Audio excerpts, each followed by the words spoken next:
Listen to that. That is the sound of AI. The world's first lighthouse AI server factory is one of ours. I'm standing in it right now. Foxconn commands 40% share of the global server market. Put it another way, Foxconn is the biggest manufacturer of the most advanced AI servers running on super chips. It begins here.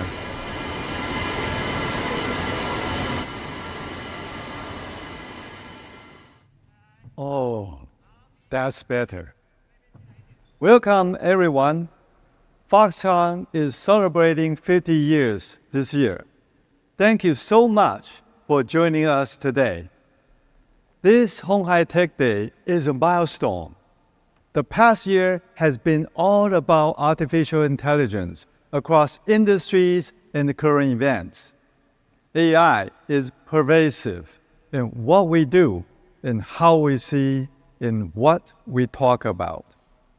AI has accelerated our imagination. This acceleration is coming as Foxconn is transforming. We are redefining ourselves with our 3 intelligent platforms. AI is driving our transformation, not for the sake of AI, but because it makes business sense for Foxconn.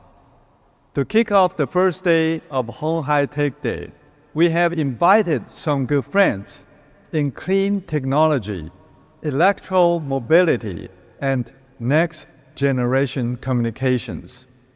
To frame your understanding of what Foxconn is doing, we are the world's largest electronic manufacturing service provider. The unrivaled capabilities we bring to our global footprint, more than 200 locations across 24 countries, is being strengthened by our transformation. For example, Foxconn's automotive manufacturing facility and a supercomputing center, both in southern Taiwan, is all about automation and digital twin efficiencies. The Supercomputing Center will host the world's fastest ever superchip, assembled by Foxconn for one of the world's most well-known technology names. You know who I'm talking about. At鴻海Tech Day, you will see the very first mass-produced superchip-powered AI server rack in the world.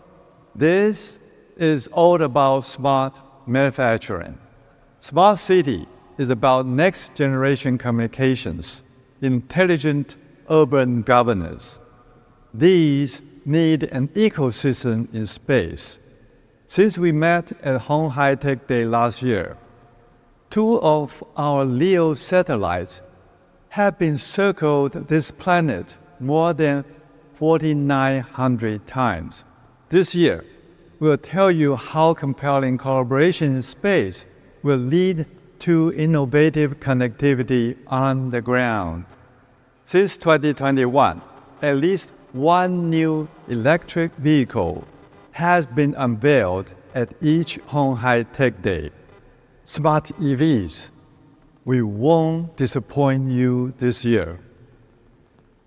The latest models, which you will see this morning, joins a terrific lineup of EVs, displaying our range and maturity in automotive development. The Model C, which the world saw for the first time in 2021, this year completed all 6 stages of the Asia Cross-Country Rally in August. That's 2,100 kilometers over a week. This is Southeast Asia's largest rally and a real test of automotive endurance, safety, and reliability. I'll make some magic and you will see it on the floor in a minute. By the way, the non-racing model has been one of the best selling passenger EVs in Taiwan. We're going to be talking about new energy in more than one way, with a slate of household names participating for the first time in the鴻海Tech Day. It is another compelling collaboration that we anticipate will lead to innovations in new energy.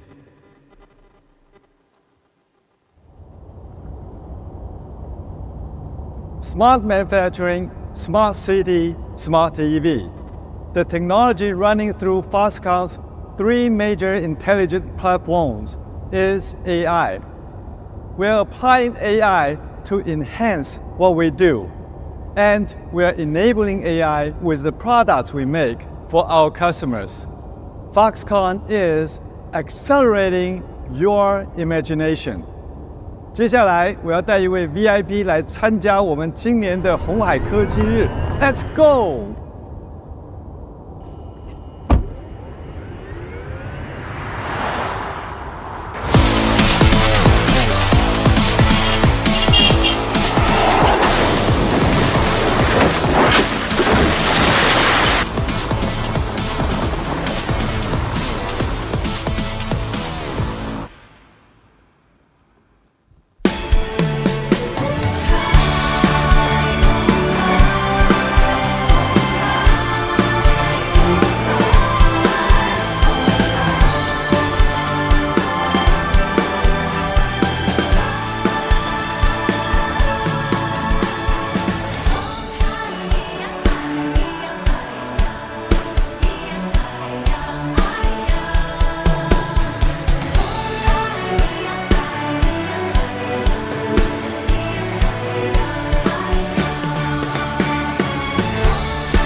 Good morning.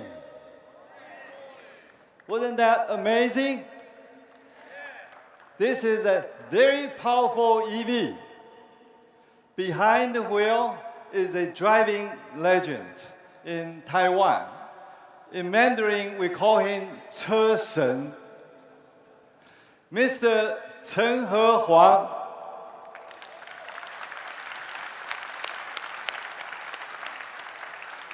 Put the Model C through its paces.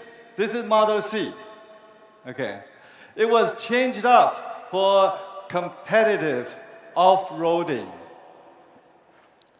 It was the first ever EV entrant in the FIA sanctioned rally this year, taking place in Thailand.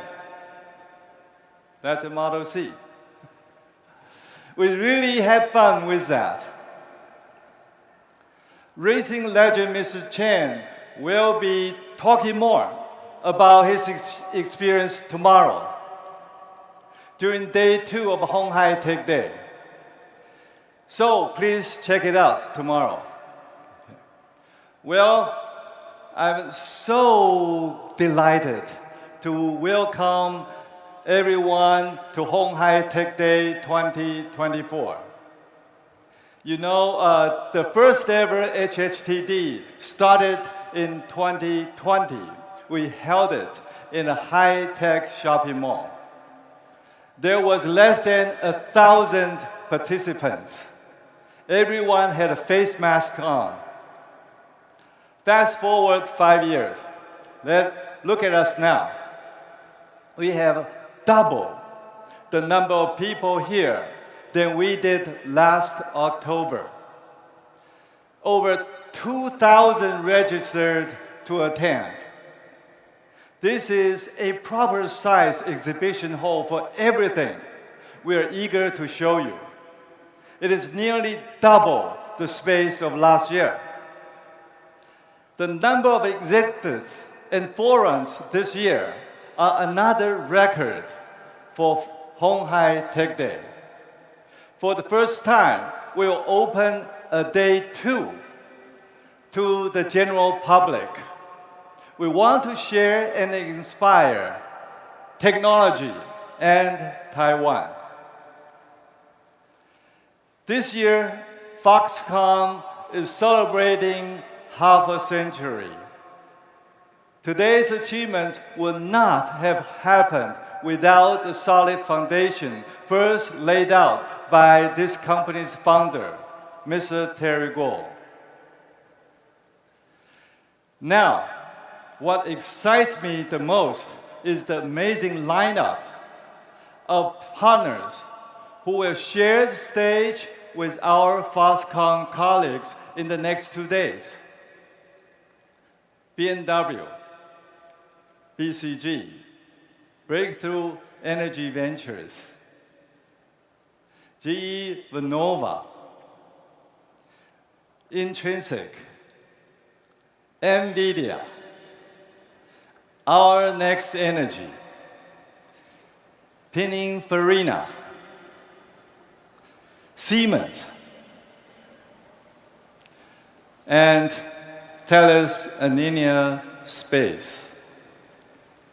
For those who have traveled from afar to be with us in Taipei, for those who are taking time to be with us online, let me say thank you for joining us at Honghai Tech Day. It is an honor for me to have you all with us. Artificial intelligence makes business sense. Whether you love it or fear it, AI is part of all of us now. Facial recognition to turn on your smartphone, logging into your bank account. AI does it. It doesn't sweat the small stuff. The user experience of the Olympics was enhanced by AI for the first time in Paris. AI can take on the big stuff. Foxconn is big.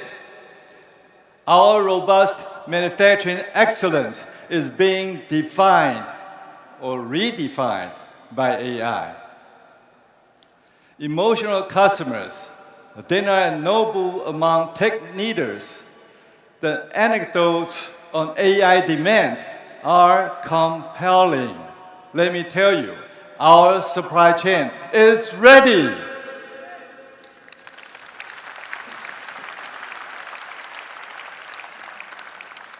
Our vertically integrated manufacturing capability also include the advanced liquid cooling and heat dissipation technologies necessary to complement the GB200 server infrastructure.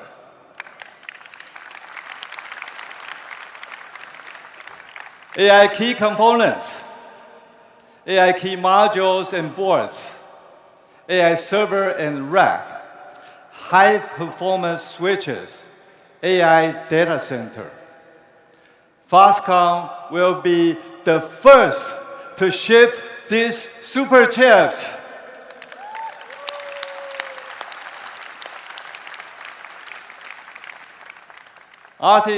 Artificial intelligence makes business sense. AI is embedded in automation. Automation is productivity. Our customers told us they want to see more automation. This is an almost one-fold increase in productivity when automation is deployed in our factories. Our automotive manufacturing facility, also in Kaohsiung, will be one of the group's benchmark AI factories. The site will utilize digital twin, connected to cloud technologies. It will achieve collaboration between virtual and physical production lines. This AI revolution is not just happening for us in Taiwan, in the Americas and in Asia, across our facilities and in those being planned and those under construction. This year, Foxconn is celebrating half a century. This company, your most trusted and reliable partner, has grown from making connectors to systems to more complex core competencies. 3 intelligent platforms enabled by AI. We are a platform solutions provider. I hope you enjoy the conversations during the next 2 days. Thank you. Thank you, Chairman Liu, for making that magic happen from on-screen to in-person. Let's begin the next session this morning by welcoming to the stage Benjamin Ting, Foxconn Senior Vice President of the Cloud Enterprise Solutions Business Group, and D Putella, Vice President for AI and Robotics at NVIDIA. Hello. Hello, everyone. Good morning, Deepu. Good morning, Ben. How are you? I think, although we don't have the signature black leather jacket today, it is my utmost pleasure and deepest honor to invite you and welcome you to Honghai Tech Day. And on behalf of entire NVIDIA family, congratulations to Foxconn for your Golden Jubilee, 50 years. It's amazing. Jensen himself wanted to be here, but unfortunately he could not make it. So my job is to try to be maybe 1% of Jensen's capability. You know, Ben, something else I realized just now? Our CEOs are planning for their second careers. Jensen, I don't know if you caught him, he threw the opening pitch in Taipei during Computex. He also threw the opening pitch in 2 baseball games. I guess he's trying to become a baseball pitcher. Now I see Yang getting ready to be a champion in the Dakar Rally next. Like our chairman just mentioned, you know, this year is particularly special for the company. You know, we're celebrating our 50th anniversary. You know, this is a great milestone. You know, we mark another important milestone for Foxconn. And we're so excited to share this moment with you, NVIDIA, and everyone here today, online, offline. Thank you. Welcome. Thank you. Okay, Deepu, let's kick off this session. Okay. I think everyone would agree. Without a doubt, NVIDIA has revolutionized the world of computing. Well, you imagine a world where computers can think, learn, and create just like human, better than human. And in the near future, this well surpasses human capabilities. It's not a science fiction anymore. It is happening right now. But again, remember, none of this is possible without NVIDIA, so thank you. Thank you, Ben. So NVIDIA 30 years ago has pioneered a new way of computing called accelerated computing. Well, one could argue that for maybe until the last 2 years, it was debatable, even though NVIDIA believed for 30 years that the new wave of computing has to be accelerated. We have been doing it for 30 years, and now it's indisputable that without accelerated computing, we cannot achieve the computing breakthroughs from performance and energy efficiency. 30 years ago, we started with accelerating gaming and graphics. Right. Then 20 years ago, we invented CUDA and started accelerating high-performance computing applications. And then 10 years ago, the AI revolution in the form of deep learning happened, and of course, the world has changed. Now, here's the best part. I can't wait to see what we can do together for the next 10 years and how far computing will be accelerated. 100%. You know what? NVIDIA is a great, great partner. So they not only give you the chip, they not only give you the solution, they also take care of you, to build your advanced manufacturing. One example, Omniverse. I'm not sure if this, but I'll take my chance to talk, as much as I can. We're building the largest GB200 production facility on the planet. I don't think I can say where now, but it's the largest on the planet. And we use Omniverse. The Blackwell is very complicated, very, very complicated. So Foxconn, this is one of our core competencies. We custom design a highly automated process. We use Omniverse, we build a model, we simulate, and we get very, very accurate result before the physical deployment. That's amazing.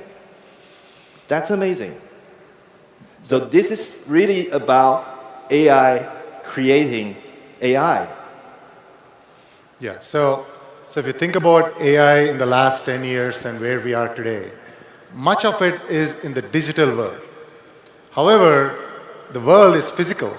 The opportunity in the physical world is 10 times larger than the digital world.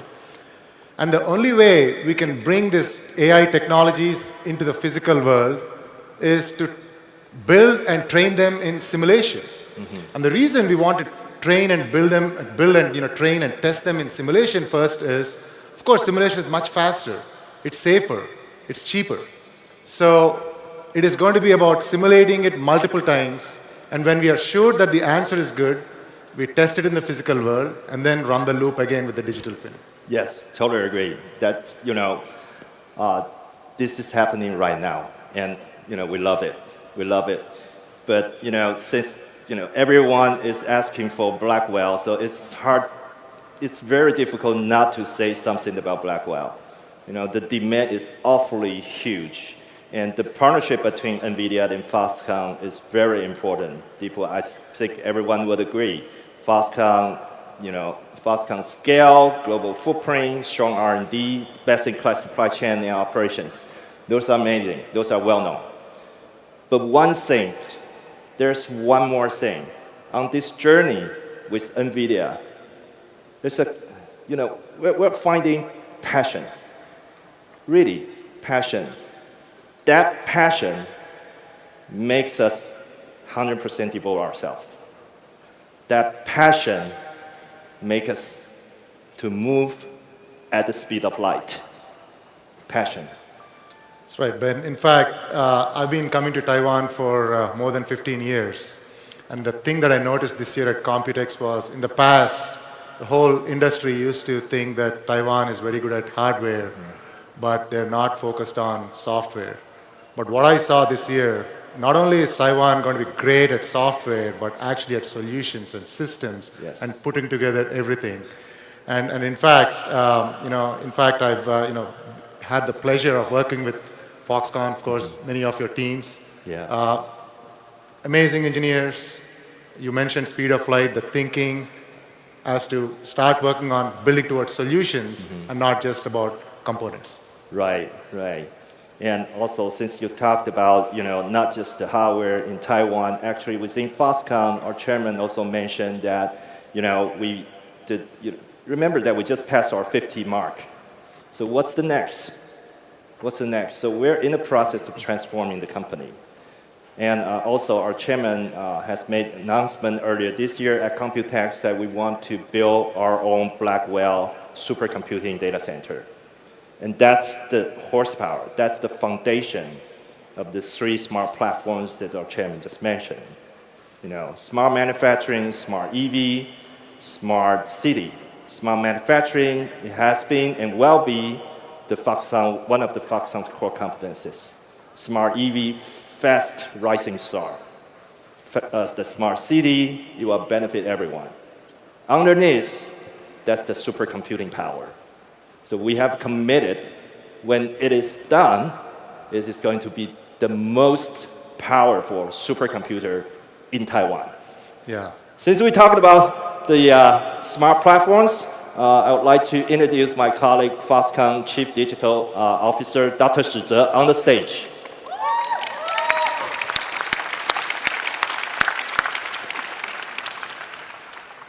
Hello, Ben. Yep. Morning, everyone. So excited to be here. That is amazing, tremendous computing power. And when we talk about smart manufacturing, we see, before that, I want to invite 3 guests coming to the stage to join the discussion. Let's welcome Wendy from Intrinsic, Anna Marie from Siemens, and Jeff from BCG. Hey, Dr. Shi Zhe, it all sounds great. I think I'll leave the stage to you all. Of course. Thank you. Thank you. Thank you. Thanks, Wendy. Dr. Clichy. Thank you, Jeff. Stand over here. Well, smart manufacturing. As Chairman Yang mentioned, we have the 3 platforms, and the smart manufacturing is one of our Foxconn 3 intelligent platforms. The AI revolution is transforming our factories using supercomputing capabilities and generative AI. I think first time this year on our Honghai Tech Day, we released our smart factory platform. 50 years of experience, 24 countries, and over 200 locations, and more than 1,000 of factories. We have a lot of data and the real-world cases. These are very valuable assets for our smart manufacturing platform. By fully unleashing the power of generative AI, I think we are in the journey to rebuild our factories to be smarter, faster, and greener. In short, I think Deepu, actually, we try very hard to use your AI factory to build our factory AI. Would you mind to share more about this? Thanks, Deepu. So, as we mentioned, NVIDIA, we are an accelerated computing platform company. We start with building chips, but now we build systems, including the data center scale racks. In fact, if you get a chance, I'm sure you will, you should look at the beautiful, beautiful rendering and also the build by Foxconn themselves, the DGX GB200 NVL72 rack that you'll see in the show floor. Now, beyond that, on top of that, we have built a bunch of software that is really what is required in order to accelerate all these applications, fundamentally focused on 2 technologies. One is AI, the other one is digital twins based on NVIDIA Omniverse. So when we combine the power of AI and digital twin, we can really bring AI from the digital world into the physical world. In fact, if you think about physical AI, it's robotics. Robotics is a 3-computer problem. When you think about a robot, the first thing that comes to mind is a robot like ourselves, where the robot's doing the intelligence in its brain. That is the 3rd computer. Of course, that's the important computer, because in the end, that's the destination. However, to bring that robot to life, we have to build and train that robot. And the answer is not to build it in the physical world, but to build it in the digital world first, because it's faster, safer, and cheaper. So the first 2 computers, one is the AI training computer, and the computer in the middle is where it's built on NVIDIA Omniverse, where we do all the testing. In fact, I believe that for every one physical robot brain, we will probably end up doing 1,000, if not 1,000,000 times more in simulation, because it's so much more easier. We don't want to take the risk of building a robot, testing it in the physical world first. It's not safe. So robotics is a 3-computer problem, and at NVIDIA, we have been working on all the 3 computers and the associated software technologies on top of all these computers, whether it's for training AI, whether it's for running the simulations, or whether it's the runtime AI on the runtime computer. And in fact, if you look at some of the examples, Foxconn has adopted this technology very, very aggressively, very early, in a testament to showing how fast the Taiwan ecosystem is moving forward with investing in solutions and not just components. So you see there the number of things. In fact, the top right is very interesting. That is the Foxconn factory in Guadalajara, Mexico, that is building the GB200s. Somebody told me that was 400 meters long. The only thing that I've seen of 400 meters is an Olympic track, but that's circular. And Ben actually corrected me today morning, that's 450 meters long. Can you imagine how big that factory is? And it's going to be automated. It was built in simulation first. It has many, many robots inside it, from AMRs to robot arms. And those are all going to be built and tested in Omniverse first. So we're very proud to collaborate with Foxconn using both NVIDIA AI and NVIDIA Omniverse to build these large digital and physical factories. And in fact, you can see the type of applications. The only way to bring these type of systems to the real world is with partnerships. I'm very proud to be working with a lot of ecosystem partners, and you'll hear from 2 of them today.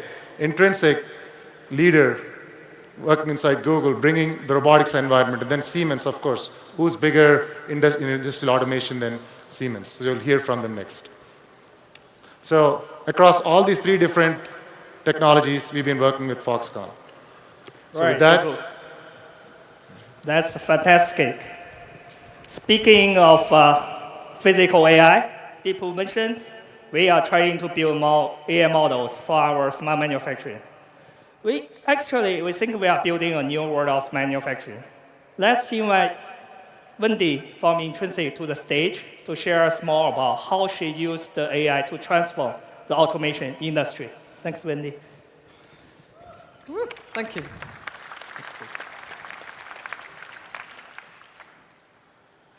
Hello, I'm Wendy Tan-White. I'm the CEO of Intrinsic. What is Intrinsic? We are a software and AI company. We're a sister company to Google, part of the Alphabet Group. And our whole purpose is to bring the value of AI into the physical world for you. And we're building an AI-integrated platform for intelligent robotics. And our goal is to make it really practical and straightforward for developers and businesses to engage in robotics in an affordable and productive way. And to do that, we're building an AI-integrated platform for intelligent robotics and automation that is independent of hardware and devices. In fact, we interface with many different robot brands, for example. And with these AI-enabled skills and sensor-enabled data, we allow robots with automation to see, to feel, and to move. With digital twins, we can simulate the physical world, but we can also deploy into the real world in seconds. And this is going to enable you to customize your processes so you can create more adaptive and reusable automation solutions. Now, what I'm really excited about to share with you today on Foxconn's 50th birthday is we are announcing a very deep partnership with Foxconn. And we're super excited to be here today with you. And we have a shared vision with Foxconn for making the intelligent factory of the future a reality. With Chairman Liu, with Dr. Shi, and the Foxconn team. I'm bringing together Foxconn's smart manufacturing platform, and we're going to bring together Intrinsic's robotics and AI platform. We're going to use adaptive and reusable automation solutions, and we're going to unlock assembly tasks, logistics, testing, and other valuable solutions for Foxconn, and at scale. And we're going to bring AI to every level of magnitude, from individual small tasks to production lines to orchestrating at the factory level as well.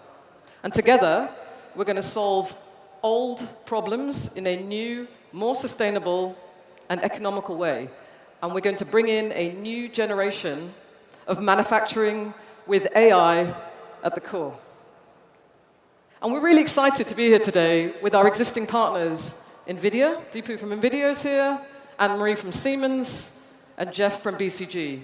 And of course, our wonderful team from Intrinsic is here too. Thank you, guys.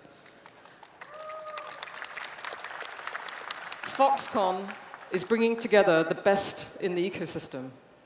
Now, what does this really mean for the broader electronics manufacturing industry? It means we're moving towards a flexible, intelligent factory. Imagine you're building a whole production line, and it can adapt to making smaller, mixed batches of products and whole workflows that can be reused and replicated again in other factories, whether they have a big or a small footprint. And we can do this globally. And these innovations will enable people to do things they could not do before with automation on the factory floor. You're going to be able to do seeing with AI, the ability for cameras and sensors to identify and see and understand objects in space. You'll be able to feel with AI, skills using force-guided sensors. You'll be able to move with AI, robotic motion planning, and the ability for robots to move automatically while avoiding collisions. Together, we are going to make the intelligent factory of the future a reality, and it's going to be incredible to see how AI will transform the manufacturing ecosystem with Foxconn leading the way. That is, Thank you. Thanks, Wendy. I think that is fantastic. Besides building the IJI with automation system, we are also building AI systems and the digital twins for our entire factory. Our partner today here is a global leader in both automation and industrial software, Siemens. Let me bring Anne-Marie to the stage. Thanks, Anne-Marie. Need it. I don't need it.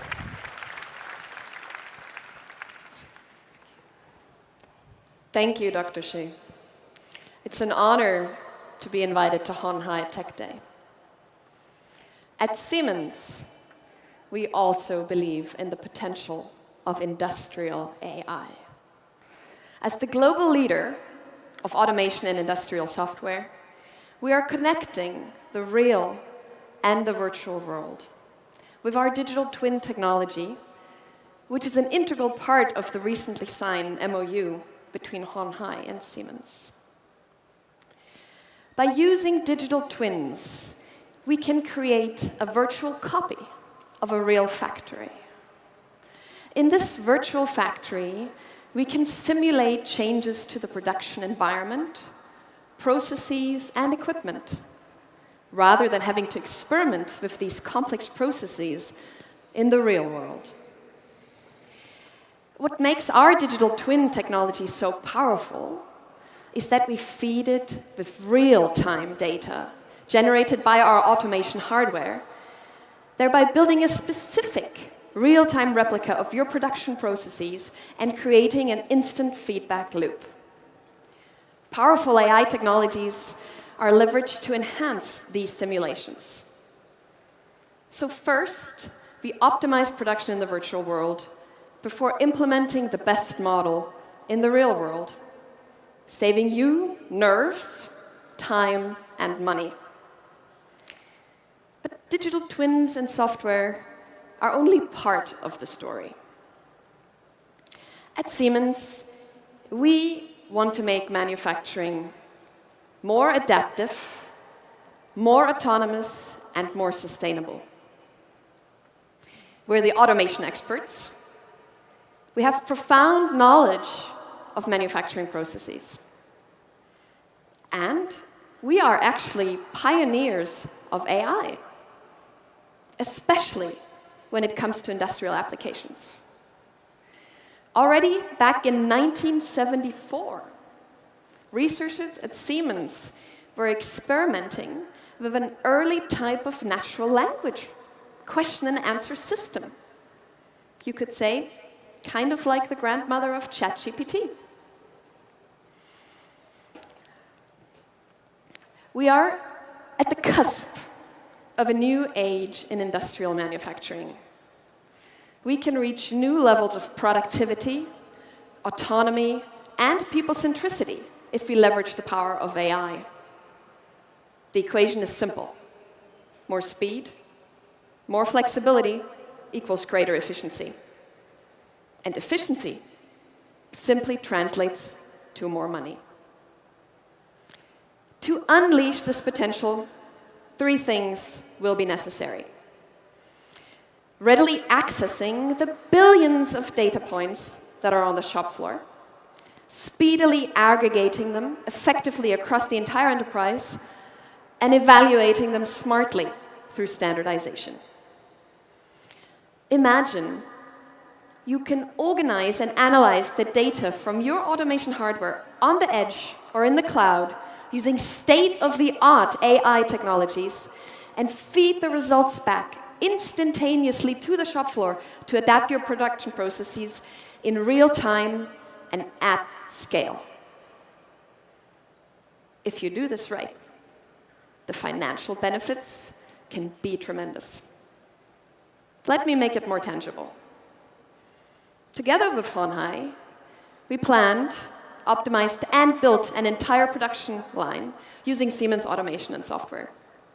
Even before the line was built, it was planned and optimized using digital twin technology, which ensured that only the most performant version of the line was implemented.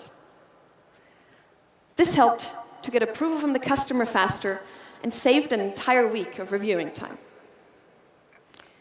Because the manufacturing process was simulated ahead of time with real-time data, ramp-up time for new products was reduced by 2 weeks. In operations, cycle time has been reduced by 25%, while throughput has increased by 20%. I think these numbers speak for themselves. The vision鴻海has set out is a long-term strategy.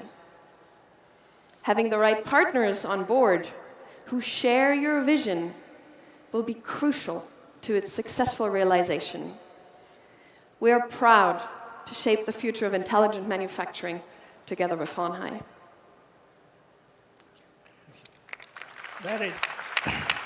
That is a very impressive achievement, Anne-Marie. Thank you. I cannot wait to see more generative AI in our manufacturing. Let me bring Jeff from BCG to talk about how the power of Gen AI in manufacturing. Thanks, Jeff. Thanks, Dr. Xu. It's a real pleasure to be here today at鴻海Tech Day. I come from BCG. We have a heritage, of course, in strategy, but manufacturing transformation, and are now the leading AI consultancy. We're very privileged to help鴻海, Foxconn, ensure that AI makes good business sense. AI is at the center of the transformation into a smart manufacturing platform. All the initiatives to incorporate the great technologies and partners that we're hearing about today, and you'll hear about this afternoon, are brought together in an initiative at Foxconn called Genesis. Genesis is about harnessing the power of AI and generative AI for manufacturing. Now, if we think about AI, what do you need to get real value? A few things are very important. Indeed, one needs great human expertise. One needs the right amount of compute. You need IT, OT architectures. But very critically, you need data to be differentiated. One of the great advantages that Foxconn has is arguably the world's leading and largest manufacturing data set, driven by the large footprint that we've been hearing about today. Now, those data, when combined with generative AI, but also machine learning, optimization, and other technologies, yield measurable impact in OEE, in throughput, in CapEx avoidance, and make good business sense. The factory of the future, as envisioned by Foxconn, is built upon 3 principles, which we call ASL. Autonomous, meaning data and algorithms together recommend interventions, recommend other settings, and things to be done on the factory floor to the still very important human operators. Scalable, meaning these are not use cases that are stuck in POC or pilot, but rather are deployed to the global footprint, and the global footprint actually benefits all the solutions as a whole. And learning, meaning when a problem or a defect is solved in one place, that information, that learning is then incorporated into algorithms that yield better performance going forward. So ASL is the set of principles upon which Genesis platform is being built. Let's make this real for a moment. If we think about injection molding, right? Really the one core bit of manufacturing process. Foxconn operates over 10,000 injection molding machines around the world today. Injection molding machines require a very skilled operator to dial in very precise settings, both at the point of new product introduction and to manage defects during mass production.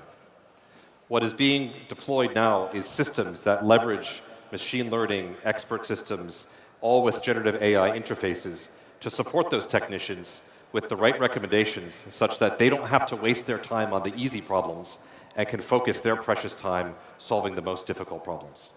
We encourage you to visit the exhibition over here later this afternoon to go in more detail on this use case and many others as well too. Now, bringing this all together takes a village, requires 4 pillars, right? So 4 pillars are being built as part of Genesis. The first is what is colloquially being called the App Store, but is really the collection of value-adding and real impact use cases that matter, right, on the factory floor around the world.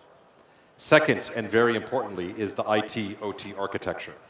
How are all of these data being linked all the way from automation, various machines, into compute to create these recommendations? Third, and very importantly, is tokenization. How are all these data being leveraged while also, very importantly, protecting customer proprietary information, but still supporting the learning systems? And last but not least, of course, the ecosystem, because it requires, I'd say, best-in-class and best-in-world technologies, capabilities, and processes to make this work, and hence incorporating all the things that we've heard from NVIDIA, Intrinsic, and Siemens today. Thank you very much. Thanks, Jeff. You know why Chairman gave the name Genesis? Because Genesis means the beginning. We are at the beginning of the new era of industrial evolution. Before we wrap up, I want to give you one more thing. This is how Genesis brings us to the future of manufacturing. Foxconn has pioneered large-scale manufacturing for over 50 years. With 205 factories across 20 countries and over 900,000 employees, Foxconn generates an unparalleled amount of data every second. Going forward, we will use AI to aggregate knowledge and empower our human technicians to achieve higher efficiency. We call this initiative Genesis. Our goal is to develop factories that are autonomous, scalable, and learning. We are poised to lead the charge alongside our partners to overcome obstacles and to set new standards. We invite you to see our progress and innovation firsthand in today's鴻海Tech Day. Thanks.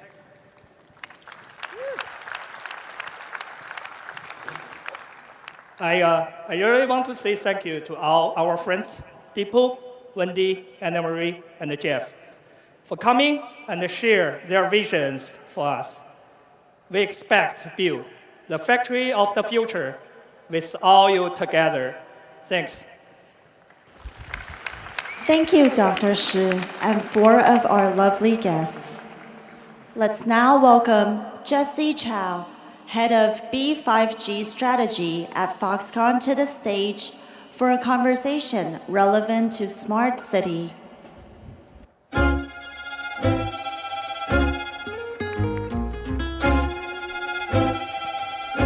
Morning, everyone. I'm Jesse. I think that was a very inspiring panel from Dr. Shi. Thank you. And now, let's explore another smart platforms that connects from Earth to space. Last year, we achieved our first milestone by launching our 2 Pearl CubeSat into low Earth orbit. This year, we aim to further accelerate your imaginations as we look towards 2030. By 2030, the smart city will enter a whole new era enabled by the 6G network standards. This will leverage the strengths of LEO satellite networks to provide ubiquitous connectivity, and also, we have NVIDIA here, right? AI-enabled infrastructures and ultra-low latency services wherever you are. At Foxconn, we're expanding beyond making devices. We're building platforms that connect them globally. We're creating a network of satellites to link smart factories, cities, and soon, the smart AVs. To achieve that, Foxconn cannot do it alone. We need a strong partner. To tell you more, let's welcome one of my good friends from Thales Alenia Space, Didier Labouche. Hello. Very happy to be here. Yeah, thank you, Didier. Didier, thank you for coming all the way from France. Would you like to give us, our audience, a quick overview of what your company does? Yes, thank you, Jesse. So my company, Thales Alenia Space, is a joint venture between two big groups in Europe, specialized in electronics, in cybersecurity, in aeronautics, and defense. The groups are Thales on one side, headquartered in France, and Leonardo, headquartered in Italy. And what we do is simple. We do any kind of satellite systems. You can see here from low Earth orbit satellites, very close to the Earth, to medium orbit satellites like Galileo, the French or European GPS, and up to geostationary satellites and robots to explore the universe. So we work on the full range of activities for space, from observation, navigation, environment monitoring, telecommunication. And we have been leading this activity since decades, which means that we are quoted as old space. It's just because we have a lot of experience. We have decennies of experience on how to build satellites for them to resist the very harsh environment in space. Because in space, you have a lot of difficulties to make them reliable for 15 years, like thermal, that is very different from what exists on the Earth. The launch is a very shocking period, very shaking for satellites. They need to resist. And in space, you also have no protection from the atmosphere about the radiations. So you need to resist all this quite nasty environment that the planets and the sun is sending to you. Yeah, so I think we're talking about the old space, right? And then why today is starting to connect from Earth to space? It's because the new space era is coming. So the first company that you might come to your mind for the new space, I think is SpaceX. We also thanks to them. Because of them, now the launching cost of each one rockets and of course the per satellites has dropped significantly. It's around 1/10 of the cost than before. What will happen then? It starts to create a lot of demand where people start thinking about how to launch their own satellites into the space. So in the meantime, the supply compared to demand isn't quite there yet. Today, it's still mostly handcrafted in the factories for each one of these satellites product. So Didier, how does Thales Alenia Space coping with these new space challenges, and what are you envisioning? It is true that since a few years in space, we see very, very fast changing market conditions. An unprecedented wave of change. Sometimes we even call that a tsunami.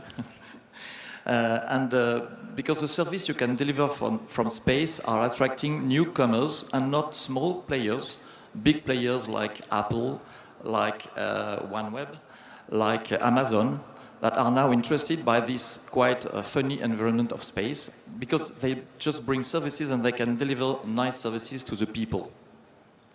And when these kind of big companies are interested in this sector, this enables to fund much more massive projects. One order sometimes 2 orders of magnitude bigger projects than in the past. And when you have much more capex to be invested, you can build much more satellites, and you bring them close to the Earth in order to reduce latency, for instance, or to improve the observation. And this is changing the way to produce them, because we need much more automation, much more industrialization. And this is where Foxconn is a great player. And this explains the strong motivation of Foxconn to explore what they can do in the field of space. So I think with Foxconn's strengths, then we could do a much faster and more affordable satellites for each one of these. So allow me to introduce this partnership, because today Foxconn brings expertise in high-tech manufacturing. Thales Alenia Space masters these satellite technologies. Together, we build this strategic partnership and to build this smart platform that will span from the ground to the space. Didier, can you tell us a little bit about the new features that we are envisioning for this new space design? Sure. Yes. Traditionally, satellites were big boxes that providing the solar power generation, the propulsion and orbit control, with the payload, the useful part of the satellite being inside this box, only the antennas being outside of it. Today, in order, for instance, to connect smartphones, like this one, to satellites, or to connect electrical vehicles, because they need connectivity everywhere at any time, we need to reinvent the way to build those satellites. And the new satellites, as the one you see here, are in fact large antennas. It's like flying antennas, and all the platform subsystems are built around this antenna. This enables to stack the satellites, one above the others, to launch them by tens. They can weigh a few hundreds of kilograms up to 1 or 2 tons, depending on the power. And this is enabling really to connect almost anybody in the planet with a smartphone to the satellite network. So it's really amazing that you could stack up all these satellites, just like the server in the racks. And it's all for the sake to have one just big launch to shoot dozens, even hundreds of the satellites into the space. So in the coming years, we'll see more and more satellite constellations, both commercial and sovereignty-based. These satellites will function much alike like the telecom-based stations, but it's built in space. Sorry.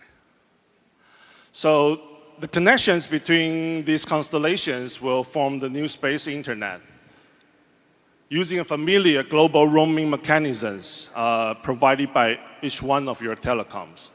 So the connections between each one of these constellations that will start to form, we say, the new space internet. And this new space platform will provide seamless connectivity worldwide. So thank you, Didier, again, for sharing and bringing all this to us. All we need to do now is think big. And make it happen. And we do it together. Thank you. Thank you, everyone. Jesse and Didier. For the next session, Jerry Shao, Chief Product Officer of Foxconn, will moderate a panel of experts on clean energy and how it brings partnership together to innovate. Breakthrough Energy is an innovative initiative in clean energy and climate launched by Microsoft co-founder Bill Gates. GE Vernova, with roots from General Electric, seeks new energy that is good for the Earth as it continues its pathway that was laid down first by one of the world's original innovators, Thomas Edison. Our next energy is all in to be a household name in battery technology in the United States. BMW i Ventures hails from the well-known German automotive group BMW and is keen to look out for great potential in sustainability. Good morning, good morning. Welcome to鴻海Tech Day 2024. I see a lot of old friends and good friends and new friends. So I'm really excited about this section. And it is a conversation about clean energy. sustainability is so critical to our success in Foxconn's 3+3 strategy for future growth. Foxconn has invested over $10 billion and achieved encouraging results through new partners and new technology. Today, we invite 4 of our key partners for this discussion. Achieve the net zero, we are building a team here and going to do great stuff, not only for next decade, next century, or not just next year. So we're working so hard together. This will be a lightning round of insights. I would like to ask each executive on the stage to share with our audience 3 insights. First, why you are here at鴻海Tech Day. The second, what is your connection to Foxconn? Lastly, what is the key takeaway in clean energy you want this audience to remember? Why don't we have Libby start, then you hand over to Roger, then Majid will follow. Finally, we have Marcus. Libby, floor is yours.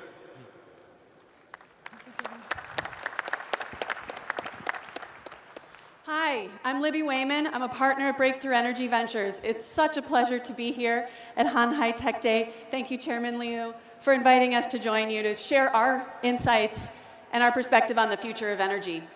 Breakthrough Energy was founded by Bill Gates nearly 10 years ago to invest in the companies that can accelerate our transition to a clean economy. It's our thesis that the companies that can accelerate this transition will not only make enormous impact, but will be the leaders of the future of industry. To date, we've invested in over 160 companies that embody this thesis. And we invest in this space because energy is prosperity. It's what powers us, what moves us, what makes things, what shelters us, and what feeds the world. And each one of these sectors is poised for transformation, powered by innovation to address climate change. Today, I'll share with you some key insights on just 2 of these sectors. The electric grid is the largest machine on Earth, and it is expected to expand by 4 times to accommodate new demands and the clean economy. For example, AI, we've heard a lot about this morning. It already consumes 2% of global electricity production, and this is expected to double in the next 2 years and to continue to double with the expansion of AI. Electric vehicles today actually only consume about 0.5% of global electricity generation, yet this is expected to expand by 20 times in the next 10 years. And electricity will be generated in new ways. Today, over 75% of new capacity added to the grid is from solar and wind, yet only 15% of electricity that's actually generated is from renewable sources. This means that this growth will continue for decades to come as renewables displace other sources of electricity production. However, significant barriers still remain to fully decarbonizing electricity production. First, we need dispatchability. That means getting electricity when and where we need it. We also need base load power because solar and wind aren't always available when and where you need them. One of the most promising technologies for base load power is actually fusion.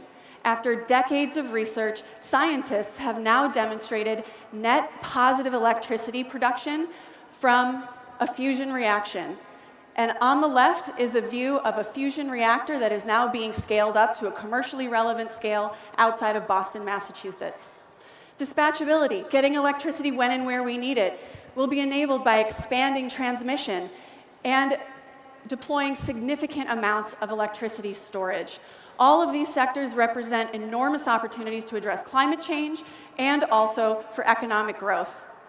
Transportation is another sector that's on a similar trajectory.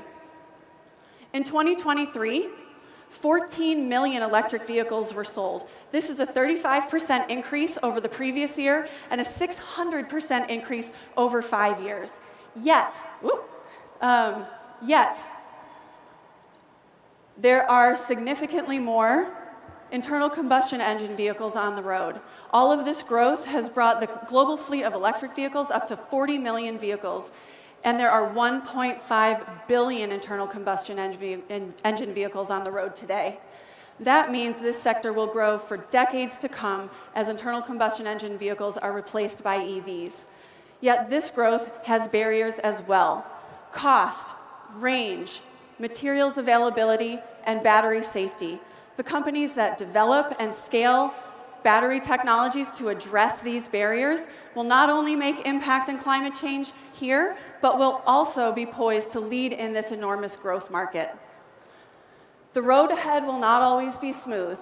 There will be challenges. We will face shortages. We will face times of surplus, dramatic price declines, and spikes. Yet the companies that persevere and invest in discovery, development, and deployment of clean energy technologies will not only make a global impact on climate change, but will also be poised to be leaders of the future. And we look forward to expanding collaborations to bring these technologies to global scale manufacturing. And now I'd like to invite Roger Martella from GE Vernova to the stage to share with us how GE sees these opportunities.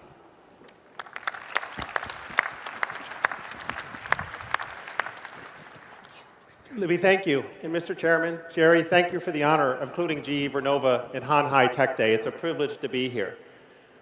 When Thomas Edison invented the light bulb and founded General Electric, he started the first electrification revolution. And in the 130 years since, the inventions he created, the companies he built, have lifted up the quality of life for billions of people around the planet. But today, we're at the beginning of a new revolution, a clean energy revolution. An energy revolution focused on electrifying the planet, decarbonizing the energy sector, and sustainable economic development for everyone. But this time, GE cannot do it alone. We're going to lead this clean energy revolution together with our partners, one of the most important of which globally is Foxconn. So it's an honor for us to be here.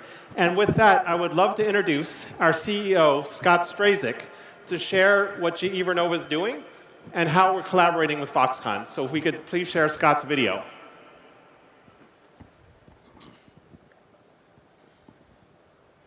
Hi, everyone. I'm Scott Strazik, the CEO of GE Vernova, a purpose-built company working to electrify and decarbonize the world. Thank you to Foxconn for the honor to participate in this year's Hanhai Tech Day. Your work across the globe is incredibly important, and it is an honor to talk with you today. While I unfortunately could not be there in person, I have fond memories of my previous trips to Taiwan and look forward to visiting again soon. At GE Vernova, our technology helps generate 25% of the world's electricity. We are uniquely positioned with solutions across our power, wind, and electrification segments, each with their own distinct product and service offerings delivered on a global scale. Building on GE's rich history of innovation, we're investing over $1 billion a year in research and development to commercialize breakthrough technologies. And we are especially proud of our work across Taiwan's energy sector over the past 60 years to support its efforts to electrify the country while innovating clean energy solutions. Our 200+ employees in Taiwan are motivated and well-positioned to support the government today, best evidenced with almost 10 gigawatts of new gas power awards we have received since 2019 that we are currently installing and commissioning. We value Foxconn's leadership for Taiwan and the world. The work that Foxconn and its partners do is lifting up the quality of life for people everywhere, catalyzing global economic development and innovating cutting-edge technology. We're proud to grow our partnership globally as both companies work to solve some of the world's most pressing challenges. As Taiwan and the world rise to meet the demands of the energy transition, GE Vernova will continue to offer strong partnership and collaboration with governments, customers, and stakeholders to tackle the toughest challenges ahead of us. The future is bright, And thanks in part to the good people here in this room, I truly believe we have the energy to change the world. Thank you, and enjoy the conference. Scott, thank you. So very briefly, in terms of how we are approaching this challenge, if we could go back one slide, please. I probably hit the button too fast. We have a sustainability framework, and we are the first company to put electrification as a core part of its sustainability mission. We've heard about the need to power artificial intelligence, data centers, the beautiful electric vehicle that came through here to make sure that kids can turn the lights on and feel safe, parents can access their jobs, and people can access healthcare. That's our imperative, to electrify the planet. But at the same time, we need to focus on decarbonization. As we grow capacity, make sure the electrons we introduce are cleaner than the ones that came before it by lowering carbon intensity and investing in the breakthrough technologies of the future, like carbon capture, small modular reactors, and hydrogen, things that Libby talked about. All while we conserve resources and operate as a company and lift up the quality of life for our people and our communities everywhere. So we support that with our performance, but as I said in the beginning, we cannot do this alone, and that is why we're so proud of Foxconn's global leadership and the unique role that it plays with its electronics expertise, with its manufacturing prowess, and its global scale, and our partnership together to expand their presence in the United States, to bring the best of what they do, to serve for the benefit of electrification, decarbonization, and sustainable economic development through their leadership in helping us to deliver battery storage manufacturing in the United States that will service all of those goals. As I said, this is the beginning of a revolution, the clean energy revolution. We're proud of our partnership with Foxconn. We're proud of Foxconn's leadership, and we have confidence that when history looks back on this, they're going to be at the table as one of the global leaders that help solve the world's most pressing challenges together. Thank you. Thank you, Roger. Thank you very much, Roger. And it's a pleasure to be here at Hanhai Tech Day to share this vision that GE just expressed. Now, as Jerry has brought us together in partnership with Foxconn, it's inspiring to witness Chairman Liu's 3+3 vision in action. The electric vehicles that you have on display are truly remarkable. We want to position ourselves with Foxconn to become a global leader in electrification. As One and Foxconn has started working together, we established 3 points of commonality. Our vision at One is simple. We're here to solve and improve the range of electric vehicles because that is the most essential element to commercializing a successful industry that electric vehicle buyers are interested in. We want to make sure that safety is at the center of everything we do. We can't afford battery fires. We have to put an end to catastrophic thermal runaway and battery fires that can threaten products. And very specifically, working with Foxconn, addressing the topic of global supply chain. Scale and the people that scale will be the first to win the marketplace. I want to introduce now 3 technologies. The first technology is a 1,000-kilometer battery. The second is a 600-kilometer battery that can recharge 500 kilometers in 15 minutes. And the third is a smart battery that starts to connect the automotive industry and transportation with the grid. This 1,000-kilometer battery was birthed as an idea in 2021. Working with Marcus at BMW and with all of our partners at BMW, we started to develop this technology in 2021 in joint partnership. And in 2023, we were able to demonstrate a 978-kilometer drive on a single charge with BMW. This begins the revolution where an electric vehicle can become the only vehicle that you need. Right now, electric vehicle adoption has hesitated because of range. As we start to develop our strategies for electrification, we have to deal with the topic of battery fires. It is not acceptable that you have recalls that can threaten the business viability, that you have cargo ships with EV fires that can threaten insurance industries' willingness to ship batteries and electric vehicles across the oceans, and that you can threaten apartment buildings with battery fires in garages. These are topics that One deeply cares about in the development of technologies that can solve and make sure that energy transition is successful. Now, our battery technologies, if you go back to around 2020, leading developers of LFP or iron-based battery technologies in China had achieved about 400 kilometers of range with a safer battery that was lower cost and had a more durable supply chain. But that was not sufficient for the Western markets. The Western markets had set the bar at around 500 or more kilometers of range. We are now working on an iron-based battery that can deliver 600 kilometers of range, recharge in 15 minutes, 500 kilometers. And to give you an example of how powerful that can be, if you were to circumnavigate the Taiwanese island 1,500 kilometers, you'd only need to stop twice to recharge, and each stop would only be 15 minutes. That could be a powerful future to enable this electrification journey. Our final stop in our battery technology review at one is a smart battery. A battery that could back up your home for days if you had a power outage during a storm. A battery that can serve your automotive needs and transport you back and forth to work and take long trips as we described. But importantly, that same battery, as Roger has outlined the vision for grid batteries, can service the grid. While you're at work, your battery's working hard to earn revenue for you. That is a very different future, where you're buying an electric vehicle. And if I look back at the Apple example of iPhone, the most important aspect of what changed our lives permanently was the advent of something called the App Store. It was a marketplace. Think about a smart battery, an energy marketplace, where that same battery in your car services the grid and earns revenue like $1,000 a year. That changes the game on electrification and adoption. So we're working to bring that future to life. We're proud of our partnerships on stage. We're very thankful to our partnership with BMW. You know, it takes in a startup, a company that's willing to bet on your future success. And Marcus, I'm going to introduce now next, was one of those individuals that made the difference in our company's small and young career. Please, Marcus. Thank you, Majid. Thank you. Thank you for inviting me today.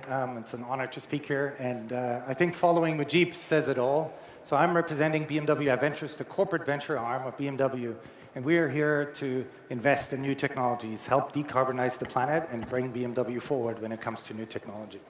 So with this, we are invested in our next energy because, and you saw the collaboration, we believe that we need giant leaps forward in battery technology. And we are the instrument at BMW to foster this with money and also bring this forward. And in this matter, and now today here, I think it would also be great to have somebody like Foxconn joining our endeavors and our engagement there. But let's take a little step back. BMW's electric vehicle has a long history, right? So a little bit more than the 50 years ago that we're celebrating here today, there was the first electric vehicle at the Olympic Games in Munich leading the marathon race. So you don't have any fumes exiting the leading vehicle. You had an electric vehicle leading the marathon race. And you might remember the i8, the first hybrid sports car, and the i3 as a pinnacle of technology and electrification in the beginning. We're talking a little bit about, and we saw the numbers from Libby, about what the electrification means in the vehicle market and where it maybe has a little hesitation today, but we can proudly say that we grew 34% in the vehicle sales in the first half of this year. So that said, I'm here to speak for the venture arm because we're looking forward to finding new technologies that will enable us for the future. So it's good to look into the past, but it's always good to look forward and see what is coming next. So I just brought a couple pictures here from the Neue Klasse, which is a very German word, but it goes back again to the heritage and builds the bridge for the future. So we're looking for enabling technologies for our next generation vehicle that will be an electric platform going forward, and which was introduced 2 years ago, and this will hit the sales next year. So we, with our technology, hope to get as many companies and startups and brilliant ideas into this vehicle as we can to make this future really become alive. And with that, I'm actually closing here and handing back to Jeff. Thank you so much for, Jerry. Sorry, Jerry. Thank you so much for having me here. And thank you so much. It's a wonderful, beautiful car, I have to say. Can't wait to get one. Libby, Roger, Majid, and Marcus really appreciate very great insight, and we really appreciate the partnership and also friendship.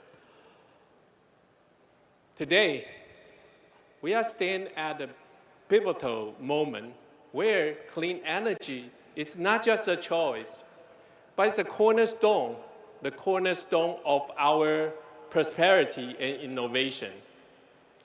It is our responsibility and also very important responsibility to Foxconn to ensure the energy is sustainable and safe, paving the way for a brighter future for all. Foxconn is collaborating with like-minded partners to pioneer new technologies that will accelerate the energy transition and driving the meaningful changes in clean energy industry. Together, we're not just making stride toward zero emission. We are unifying our effort to achieve sustainable development goals that will benefit generations to come. This is so exciting journey of energy transformation, and we invite you to be part of it. Let's join hands to create a bright future fueled by innovation and sustainability. Thank you so much. Thank you, Jerry, and the panelists. Clean energy is a natural bridge into the next sessions on smart EVs. The next two sessions will provide insights on how Foxconn's automotive partnerships have tapped into product excellence. Let's now welcome Jun Seki, Chief Strategy Officer for Electric Vehicles at Foxconn, to the stage.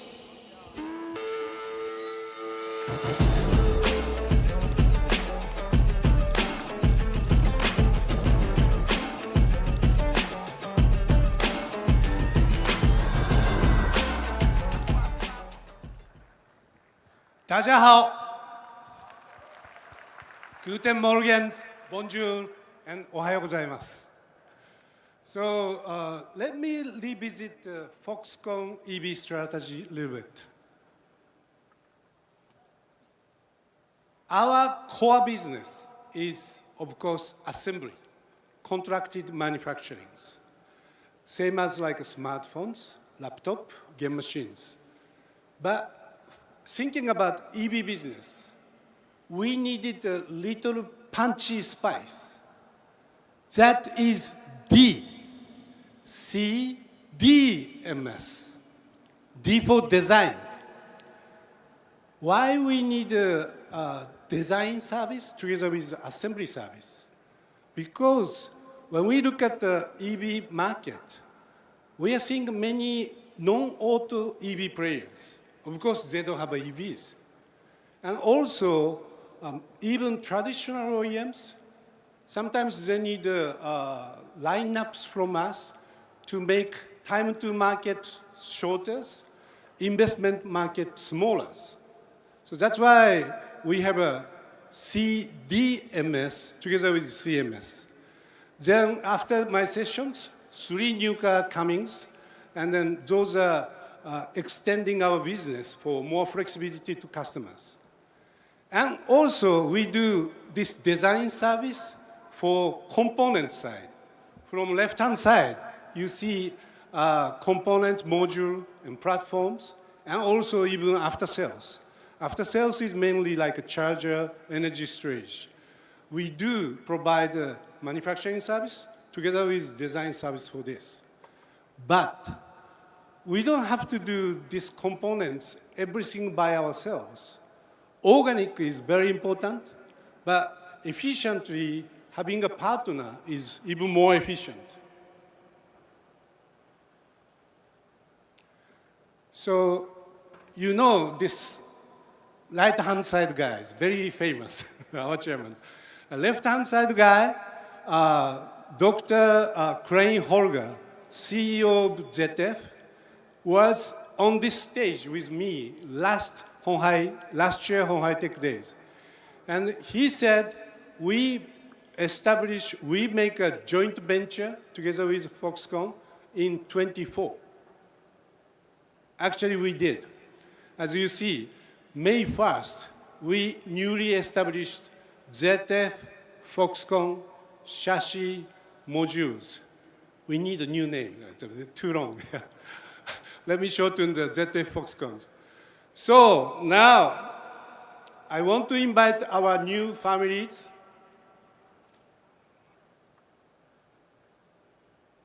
Sorry, it's moving, not moving. Yeah. Mr. Ekdorf, CEO of our new joint venture. Come on stage. Thank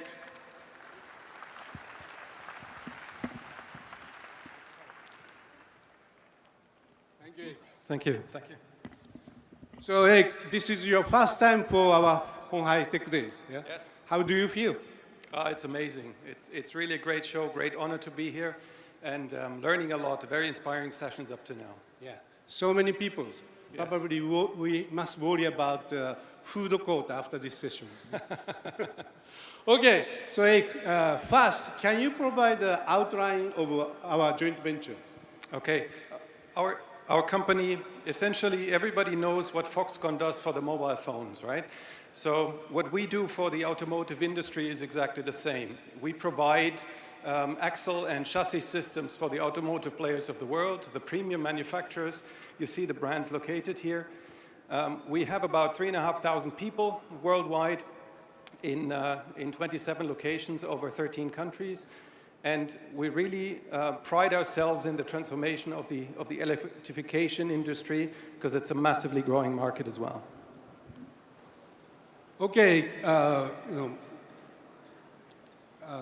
when we're talking about our components, today, many people talking about AIs, high technologies, digitalization, satellite. Our component looks like a very much traditional component. Under this digitalization world, can you explain to us why market is focusing this product, why you are growing so fast? Okay. I want to introduce the growth pattern that we have in our industry is driven by two main trends that you see everywhere in the automotive industry. One is the electrification trend. So our products and services are getting much more valuable as we speak, and we drive that really forward.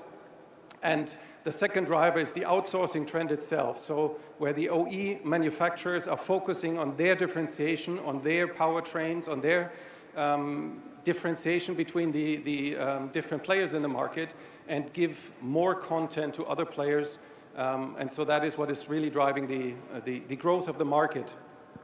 Yeah. You know, always in-source, outsource is repeating, but nowadays, you are right. Those hardware-based components become more outsourced, software becoming maybe in-source. Yeah. So under that market, can you tell us your vision for future? Okay. My objective as a CEO of this company is to outperform the growth of the market. You know, we see that the market is doubling. We also want to drive that. We've recently announced that we want to increase our revenues from 4 to 8 billion over the next years. And this does not even include any of the Foxconn vehicle opportunities that we may talk about in the future as well. So this is really the drive where we want to gain more market share and really make a big step into the market as well going forward. Very good. 8 billion minimum. Yes. Thank you. Yes. Okay. So short, but please close our session. Okay. So at the end, you know, our drive in this industry is really driven by the rigorous focus on accountability and safety. Let's not forget it's safety critical products that we make. Very important that we do this. And we want to, our business model requires that we deliver these products, we make and deliver these products within hours from ordering of the customer to the delivery point at the factory of the customer. So that is really something where we have to drive an efficiency in our organizations, and that really nicely fits together with Foxconn in the future of your electrification strategy as well. And what I'm really looking forward to at the end of the day is having a lot of smart vehicles on the road and knowing that our vehicles are always going to be part of this. You know, as long as the cars don't fly, the axles are here to stay. Okay, thank you. Please, everyone, remember ZF, Foxconn modules, our new family. Thank you very much. Thank you. Thank you. Thank you, Seki-san and Ike. Up next, we'll hear from another speaker on automotive partnerships. Hailing from Italy, Pininfarina is truly a master class in design. Let's welcome Felix Kilbertus, Chief Creative Officer of Pininfarina, to the stage.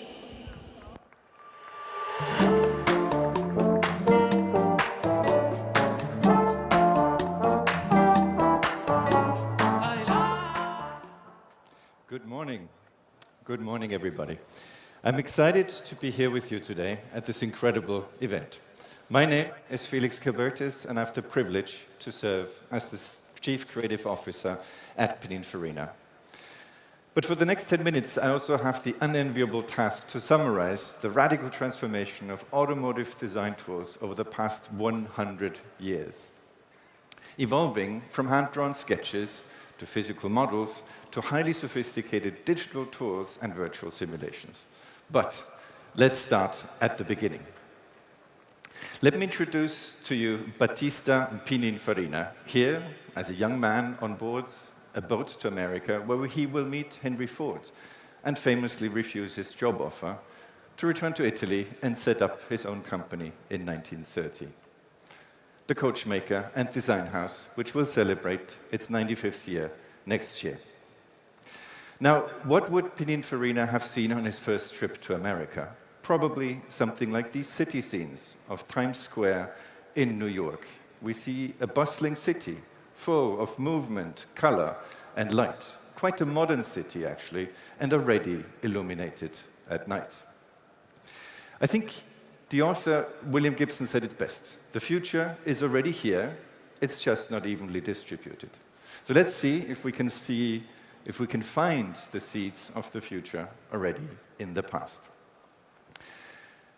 What do we see? We see hand-drawn sketches, pen and paper, crayons, and watercolor. And yes, we still do that to this day. We sketch and doodle by hand, pen on paper. Our designers still express their personal artistry in hand-drawn illustrations. But how did the design process work back in the days? Elaborate drawings express an idea, and drafting tools like pencils and rulers were instruments for precise line drawings, producing side views and top views.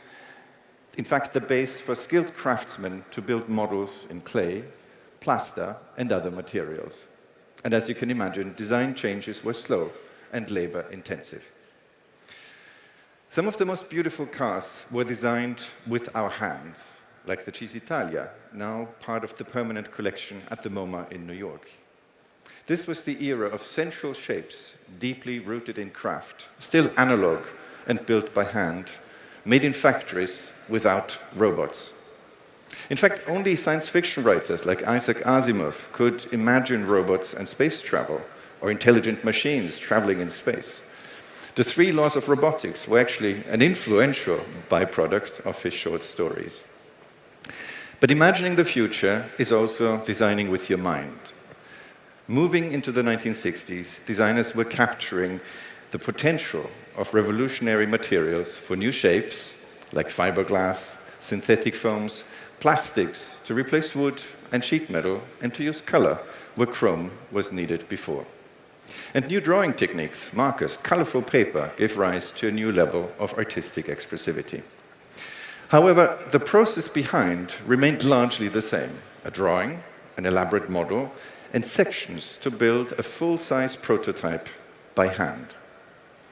These master sections were then printed on big sheets of paper. Wireframes were made from these sections, first manually and then gradually computerized. These early digital drafting boards looked actually more like the control room than an artist's studio. And this was perhaps not a coincidence, because similar technology was used by the Apollo program at the same time. In fact, never have, or rarely has, popular imagination and cutting-edge design been so closely aligned. This really looked more spaceship than road car. In fact, visionary filmmakers like Stanley Kubrick used the same aesthetic for 2001: A Space Odyssey, released, in fact, the year before the moon landing. And this film was most remarkable for the first believable depiction of artificial intelligence. Unfortunately, HAL 9000, the supercomputer in charge of navigation and mission control, proved somewhat hostile to human interests. George Lucas depicted an altogether friendlier AI in the shape of a helpful robot, a loyal wingman named R2-D2. And as a kid growing up in the 1980s, I was very impressed with KITT, a car that could not only drive itself, but also speak. Level 5 autonomous drive and voice control, actually complicated words that I learned much, much later. Now, all of this to say that while the vision was there, however, apart from smarter and maybe a more advanced look, cars of the 1980s still were far from intelligent. Also, the design process was still largely a manual business. Sketches, a side view, a model. However, more modern materials did influence new solutions, like the flush integrated lamps, for example, and so did aerodynamics. The use of wind tunnels for aerodynamic testing became even more prominent, but still required physical models to evaluate airflow. Now, the real revolution was the onset of digital design tools. Photoshop, of course, 3D modeling software, and visualization completely changed the way we worked in the 2000s. And material science gave new possibilities for shape, inspired by nature, and a growing focus on eco-conscious design. 3D printing is also used for models and components, with illumination now an important design element. And in fact, the first generation iPhone coincides with a complete transformation of interior design, with the arrival of screens and touch screens, and powerful connectivity, bringing navigation and in-car entertainment. Digital modeling, by this time, now became truly usable, allowing our designers to render photorealistic images of their designs. We take that for granted today, but 20 years ago, this was revolutionary. Designers could now make quick changes, visualizing cars from multiple angles. And can you tell the difference to this image here? This is a photograph of the actual prototype, built with computerized milling and additive manufacturing. This enabled the faithful transition from digital to physical. Even the package itself became interactive and fully 3D. Such parametric models, where dimensions and constraints could be easily adjusted, provided more flexibility for packaging. Long gone are the days since hand-drawn side views. So, how do we work today in Pininfarina? Design has become more collaborative and connected than ever. We can now work with our partners remotely and across continents. Design reviews are now fully immersive. We have wall-sized screens and can see shapes in real size and in real time. Digital design tools enable virtual prototyping, reducing the need for models. The engineers and the designers now run simulations for aerodynamics or crash requirements in parallel, therefore saving time. UX and UI design becomes the new frontier. We now need to answer new questions and work in new ways. We not only have to design shapes, but also interaction, motion, and human-machine interfaces. These powerful tools allow us to shape technology around human needs, and all that long before physical models are made. So, at the beginning of a new project, how do we start a new journey? Our craftsmanship is now digital as well as manual. From the beginning, our creatives use a mix of 2D and 3D digital tools. And in fact, there's a shift in the role of the designer from the generator of ideas to an editor of ideas. Here, AI also opens a new frontier in achieving better quality faster. Also, we can now turn 2D images directly into animations, helping enormously in communicating ideas. So, this means that fewer people can achieve more, but need to learn to become better editors. It is more important than ever to select the right solutions and to ask the right questions. In fact, where I find the biggest impact in our workflow is in understanding better who we design for and to anticipate people's needs. Never before was it possible to create hyper-realistic images of our future users with a few text prompts. This is unprecedented and allows us to really put the human back in the center.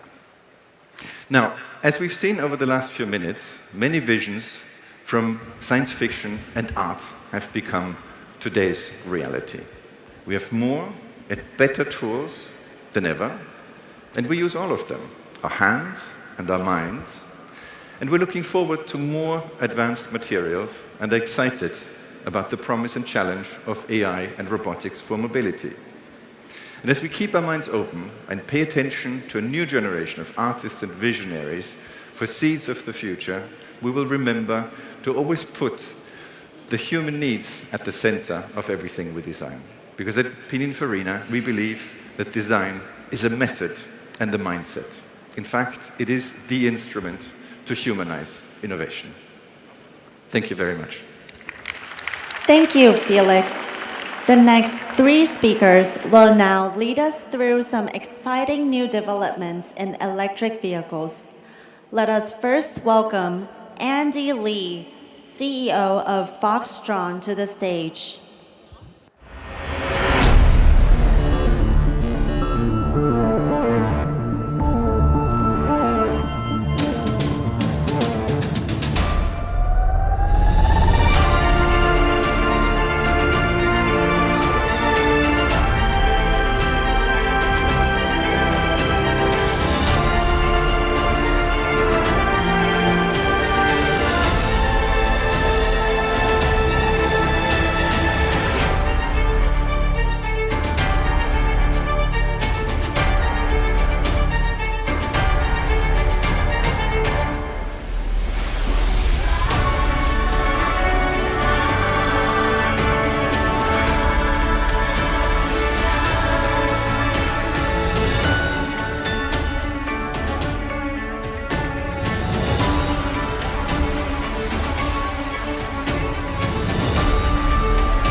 Hello, everyone.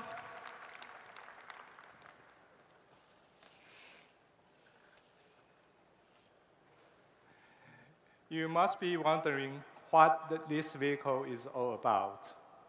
But before I introduce the product, I would like to talk about the company, Foxconn. Foxconn was founded in November 2020. We are a subsidiary of Foxconn. In less than 4 years, we have completed the passenger car product line, including B-segment crossover, C-segment SUV, D-segment lifestyle multi-purpose utility vehicles. Thijs is going to tell you more about this in next session. And we had an E-segment sedan. In the e-bus product line, we have city bus Model T and minibus Model U, which Emma will share more with you later as well. These are the reference vehicles that we are providing to our partners for their customizations. Partners can choose their preferred reference design to customize their car. That's what we call CDMS. Under the modular platform, we are able to combine the hardware module flexibly. With the software-defined E architecture, we have the capability to update all the major controllers in our car, achieving configurable hardware through software update. And this allows us to continuously improve user experience during the ownership. Additionally, this capability can also be used for vehicle production. Through the centralized controller, we can detect and confirm that each installed controller is properly assembled and functioning correctly. Let's talk about Model C. In Q1 of this year, Model C was launched in Taiwan. The market response was very good, and it quickly has become one of the best-selling electric cars in Taiwan. With the capability and the market track record now, partners from around the world are coming to seek opportunity for collaborations. Today, I'm excited to introduce our first Model C variant for US market. This is the car we have worked on with our partner from the United States. It is tailored for US market. Maintaining the original size and interior space of the Model C, we have enlarged the very cool S-Start to reduce the wind drag at the front. Additionally, we have optimized the side mirror to further enhance aerodynamic efficiency. With the new design, it gives us a more streamlined and harmonious styling. On the headlights, we have incorporated adaptive driving beam technologies that provides comprehensive illumination in various weather and road conditions. At the charging interface, we have also adopted NACS standard. This aligns the vehicle with the best charging network support in US. In the design for the interiors, we have increased the use of soft touch materials and utilized ambient lighting to create a package suitable for the US market. The new steering wheel design incorporates rollers and physical buttons to make it more intuitive to use. On the central display, we have adopted an independent floating design. This allows us to have a larger and more convenient space in the front cabin. That should always give you a delightful drive. In the user interface, we collaborated with the team in the US to design a UI that meets the needs of the market. I would like to talk some more about this UI. Because the digital experience in the vehicles are very different from other devices. We explore countless concepts and approaches, all leading to the desire for a clear and simple interface. In addition to the digital changes, we introduce physical button which communicates feedback to the driver more precisely, improving safety with the flexibility of touchscreen functions. The Model C, designed together with our American partners, specifically for the US market, we are launching at the end of 2025. Stay tuned. Thank you. Thank you, Andy. Now, the moment for the first of two EV big reveals. Let's welcome to the stage Emma Lee, Product Planning Administrator at Foxconn.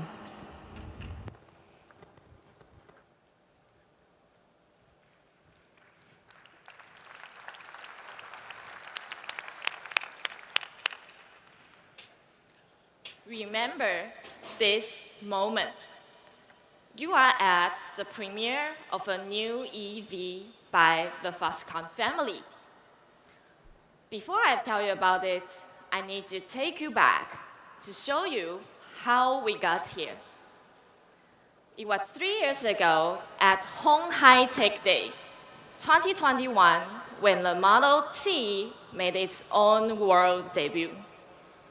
It's revolutionized public perceptions of what transportation can be, with its clean and minimalistic appearance. It realized the design concept of reflecting the beauty of a city back to its people with its large windows. Since then, the Model T has become a celebrity. It is popular and iconic and in service across more than 10 cities in Taiwan. It carries thousands of people every day, safely and with zero emissions. It won a Good Design Award from Japan. It has been used in Indonesia for G20 meetings in Bali. Like all of our passenger vehicles, we care about the user experience of our electric buses. And the interesting part about the buses, there is the driver, there are the passengers, and also the fleet management companies. We need to take care of and consider all of their needs. That means exceptionally comfortable ride, good NVH, advanced safety systems, smooth power delivery, outstanding energy efficiency, and a spacious cabin.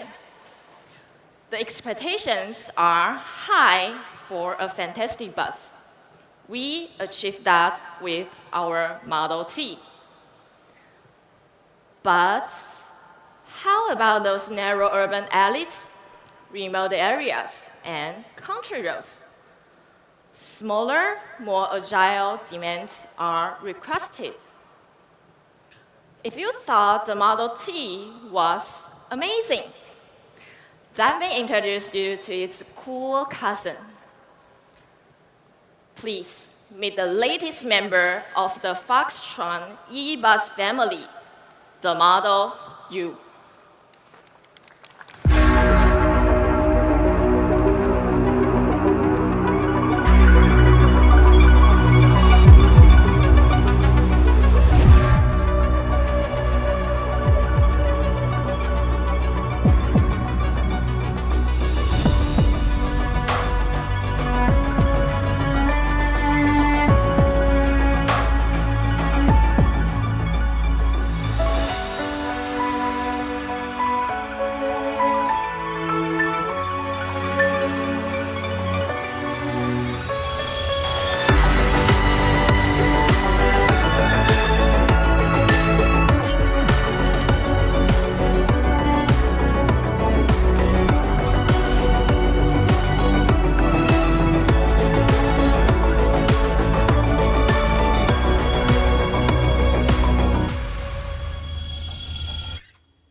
This is the result when flexibilities meet possibilities in a MIDI form.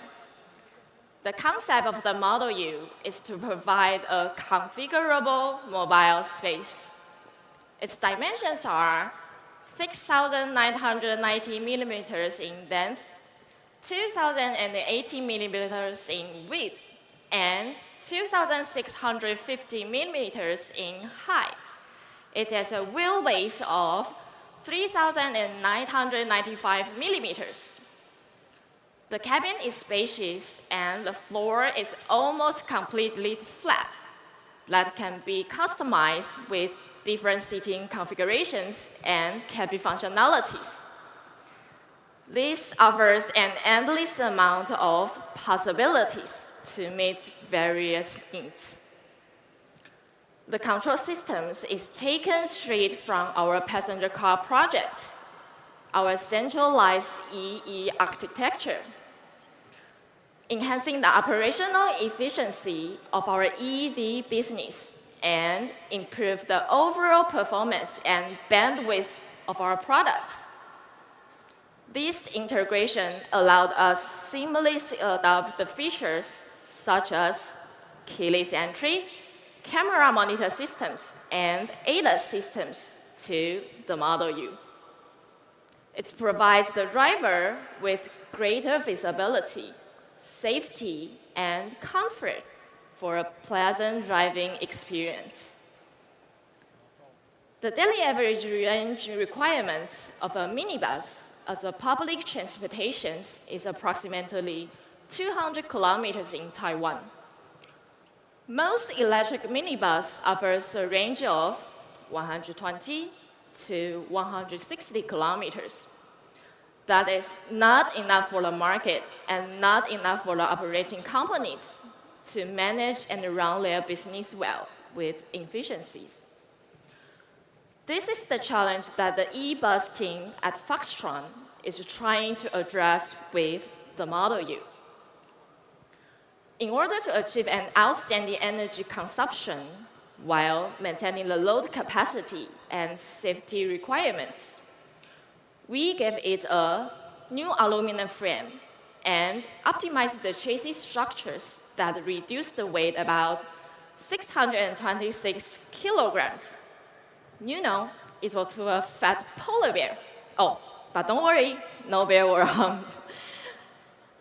Then we studied the management of the cabin temperature and apply our latest thermal control systems so it runs more efficiently and maintains a constant temperature better.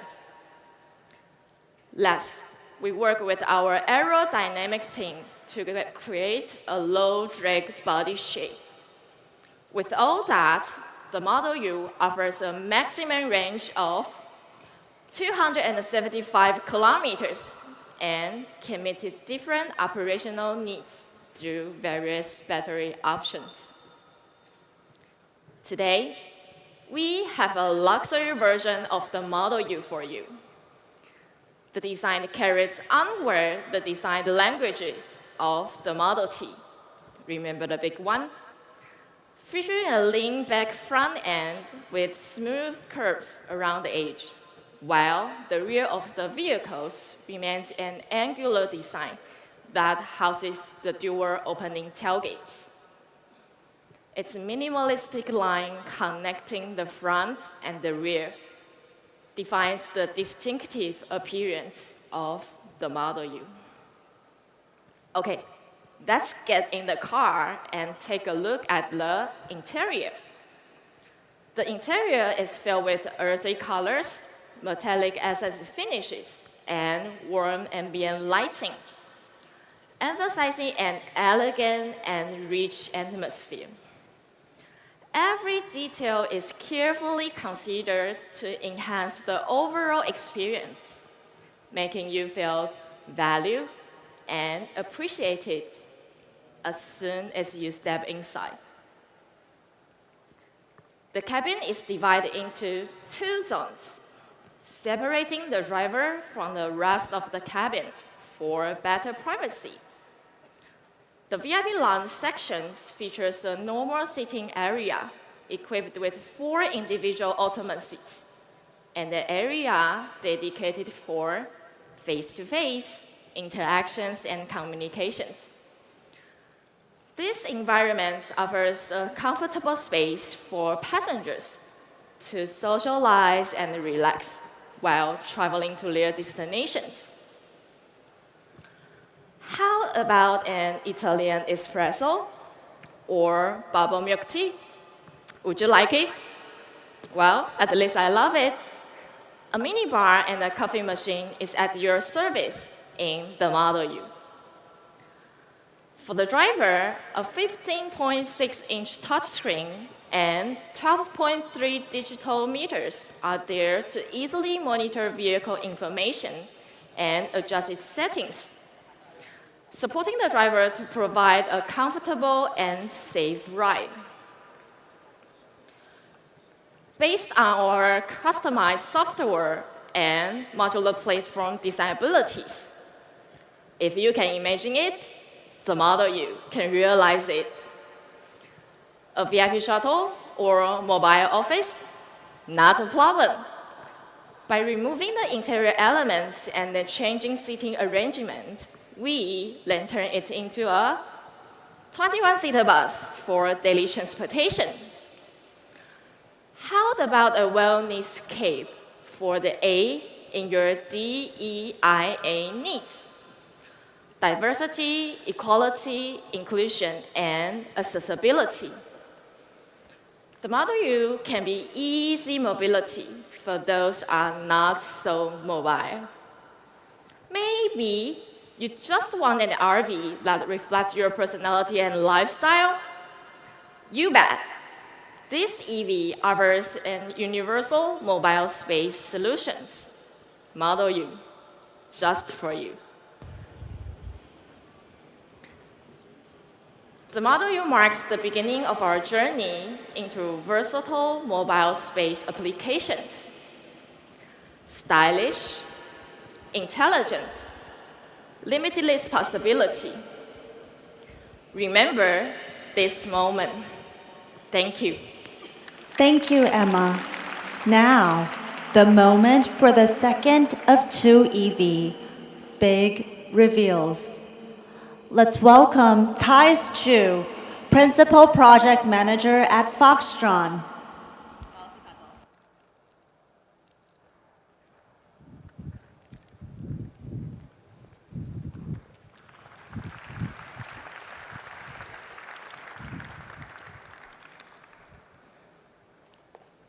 Good morning. It's now time, finally time, for the Model D to reveal itself. But before we go there, I'd like to share just a little bit more about Foxconn to provide you the background and also the perspective of how we approach our business and product developments. As Foxconn, we are working and operating within the bigger EV vision of Foxconn. And with that, we are an EV platform provider first. And the reason why we want to build reference vehicles is because we want to inspire what is possible with our platforms, to showcase what we are capable of, and to bring confidence to our partners, which requires proving ourselves more than just in design and engineering. It extends into having robust peripheral functions such as marketing, supplier management, logistics, IT system, after-sales support, and I can go on and on and on. But regardless of the requirements, the mission for Foxconn is very, very clear. We are here to provide EV solutions and to help the adaptation of EV cars. So, with this year's reference vehicle, it marks the 4th passenger vehicle that we are working on.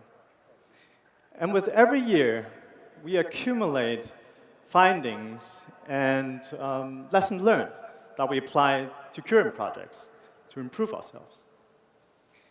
That is especially true for this year, because the Model D is utilizing our next generation platform that takes the products to the next level. With a new platform, it comes with better specifications and new technologies, of course. But it really is the user experience that we care about the most, where we spend a tremendous amount of time filtering out the most meaningful contents for the vehicle and to figure out how to design the human-machine interaction. So, what do we care about a D-segment vehicle? That is, honestly speaking, a difficult question to answer, because a D-segment vehicle has so many different purposes, so many different meanings, to so many different people. But for us, we believe to be able to move in comfort, having enough space to handle your dailies, to feel safe and at ease when you're traveling, And on top of that, to become the gateway to unforgettable memories sounds like a very good combination to us. So ladies and gentlemen, please welcome the Model D. From life's first spark, new worlds ignite. The world moves unseen, in silence serene.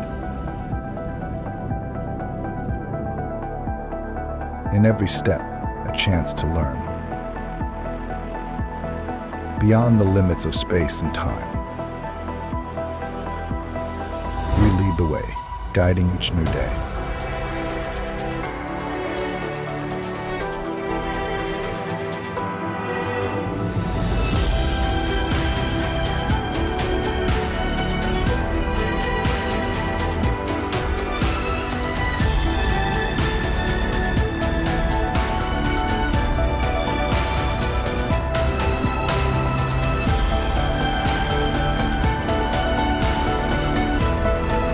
Technology makes the dream.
Just look at the car.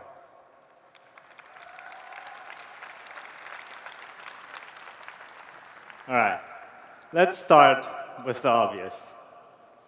When we visually designed the Model D, we took inspiration of the distinctive light bar design which we first introduced on the Model E. This light bar design provides a very clean run-through of the vehicle, emphasizing the visual width of the car at the front and also at the rear. Dimensionally, it is 5195 millimeters in length, 1995 millimeters in width, and 1785 millimeters in height, paired with a wheelbase of 3200 millimeters. This package allowed us to provide a critical battery size for the range and offer a very spacious interior. However, we did not want to sacrifice the nimbleness of the vehicle. So by using the rear steering system that comes with the new platform, we shortened the turning radius to 5.5 meters. And that is amazing, because a 5.5 meters turning radius is about the same as what a B-segment EV vehicle is doing right now. And that is 2 segments smaller than the Model D. For aerodynamic reasons, we maintained the S-duct design and also the air curtain designs that are on the sides at the front, and paired that with a slightly sloped roofline, which helped us to reduce the frontal area and control the turbulence that is coming out of the vehicle, which also affects the wind noise, by the way, and bringing the drag coefficient of this vehicle down to a very low 0.23. This drag coefficient is not just achieved by the shape of the vehicle alone, though. It is aided by the active suspension that we implemented to the new platform that lowers the vehicle by about 15 to 25 millimeters when we are traveling at higher speeds. So with all the bells and whistles that the vehicle comes with, we are estimating a range of 800 kilometers on a single charge. But the range, like I said in the beginning, is not the most important thing here. It is the user experience. And that is to provide the luxury not to worry about the range and make it easy, really, really easy and comfortable for everyday use. So the total story, the total range of the vehicle is only part of the story. Another part is the charging speed. Benefited by the 800-volt powertrain system that comes with the new platform, the charging time is now significantly faster, meaning 350 kilometers in just 10 minutes. 10 minutes of charging. And that is the distance from Taipei to Kaohsiung, which is on the other side of Taiwan, in just 10 minutes. And then there's another element that is related to this. And that is, when you're driving a vehicle like this, you never want it to feel underpowered, right? Especially when you're merging onto a highway. So the Model D will come with 250 kilowatt rear-wheel drive as standard, and 440 kilowatt all-wheel drive for those that need the pulling power. We'll have some fun. Before we move to the inside of the vehicle, I'd like to take your attention to the cameras that are on this car. These cameras belong to the latest ADAS system that we are developing that assists the driver moving from point A to point B under supervised condition, NOA, navigate on autopilot, as we call it, making long journeys, especially long journeys, so much more relaxing and enjoyable to drive. Or sometimes we can say to be driven in, depending on your definition. So, as the door opens and getting ready for us to step inside, the vehicle drops to its minimum height again, which is another function that is related to our active suspension. Once you're inside the vehicle, you'll quickly realize that we developed a whole new user interface. This UI, crucially, includes the new connected app control function, meaning the possibility to pair personal devices to the vehicle and interact with it through those. It's a little bit like bringing your own tech to the vehicle, and that is especially useful for the people sitting in the rear. That, of course, includes functions such as digital keys, stored vehicle settings, preferences, music control, AC control, seats adjustment, seats ventilation, navigation. I could go on and on and on. The list is very long. But the list doesn't stop here, and it probably won't never stop, because new functions can always be added on later through the OTA service that is available with this platform. And all this is made possible because of the synchronization between our UI, centralized EA architecture, and the platform. And again, it's all about building up to the user experience that we like to offer. Last, but not least of this vehicle are the seats. The Model D will come with different seats later and different configurations. But these luxurious second-row seats are part of our 33-speaker sound package, allowing for a very relaxed riding position with the legs up and the backrest all the way down. It makes you feel that you're almost floating with zero gravity. And that is something we call traveling in comfort and style. As for the third row, we understand that there are times where you need the cargo space, more than the 7 seats. So they can be folded away, creating a full capacity of 1,130 liters, like you see here. And that is the Model D, for now. With the developments it will still go through, we urge ourselves to make it a product that is as much as possible focused on the user. Because the Model D stands for a dedication of the entire Foxconn family to excellence. And with that, I thank you all for listening today. Thank you, Charles, and all of our morning speakers. Let us now invite back to the stage Foxconn Chairman Young Liu to wrap up the morning session.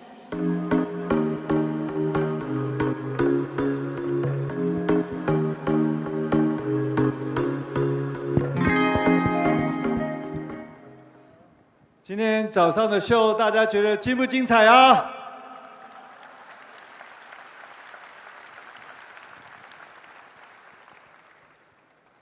？I think for the closing remark, I'm going to speak in Mandarin. 好，2个小时的开幕活动哈，我们介绍了鸿海在从 AI 的 server 到智慧制造，到智慧城市，以及智慧 EV 上的一个最新的成果啊。在开场的 AI 的对谈中呢，我们分享了鸿海和 NVIDIA 如何在携手来推动 AI 技术的进步上，加速了下一次的这个工业的革命啊。我们大家都知道，鸿海有很强的制造能力。刚刚我也为大家说明了我们如何运用 AI 以及伙伴的解决方案，来落实了我们的智慧制造。在智慧这个城市的部分呢，我们也透过了跟顶尖企业虽然大家不是那么熟悉 Thales 是非常是一个 leading 在 space technology 上面的一个 leading 的公司，透过跟这个 Thales 的合作我们将进军太空产业，我们来一起打造一个更快速、更全面的下一个世代的通讯网络。另外，在智慧电动车的领域，大家都看到了，我们推出了2款全新的电动车型 ，Model D 跟 Model U， 这使得我们这个鸿海在电动车的家族更加的完整、更加的壮大。同时，我们也会结合我们更多的储能的伙伴，一起来建立一个完整的绿色供应链。而在接下来的1天半时间里，我们还邀请了一些包括诺贝尔奖得主在内，总共有60位世界一流的专家学者们，会在这个各个论坛里面一一跟大家来分享我们在全球最新的科研技术。我也要利用这个机会，特别谢谢我们所有参与的合作伙伴们。今年的分论坛和展览，因为有你们，所以这个更加的这个精彩。同时，我也要感谢我们的团队们，包括鸿华先进，以及投入电池、电机、电控，还有这个软体以及 IC 设计的同仁们，经过过去3年的打拼，充分地展现出来鸿海集团 time to 这个 market， 还有 time to cost 的鸿海速度。最后，我也要感谢我们这个筹办的团队在过去半年的时间筹办了这个活动，也非常感谢他们所付出的辛劳。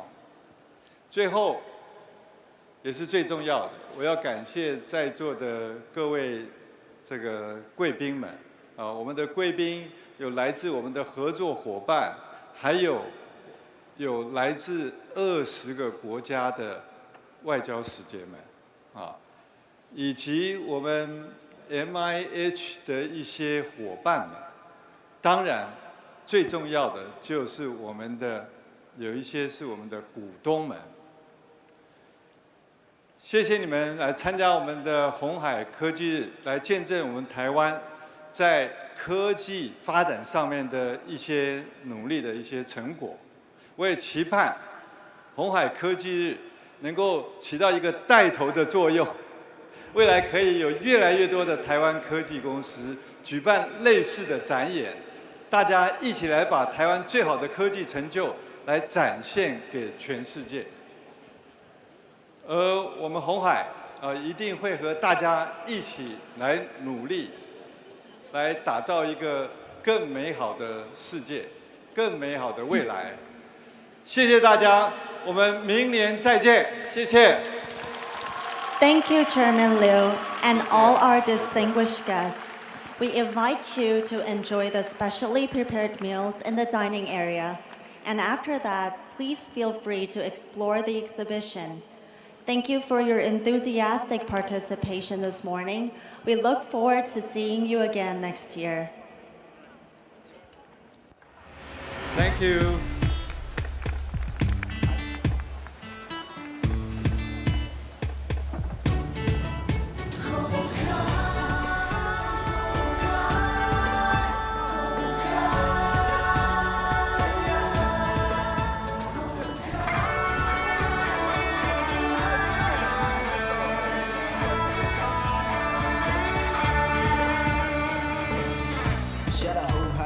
胸，让我不再需要低着头。瞳孔里藏着的一个梦，我该是上天让我带着这份骄傲振作。Been a long time, have no 不同。Been a long time， 不知怎么做。每个阻碍让我更加懂当，咬紧牙关，没有什么事是真的撑不过。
你也是用这个吗？对，我也在研究。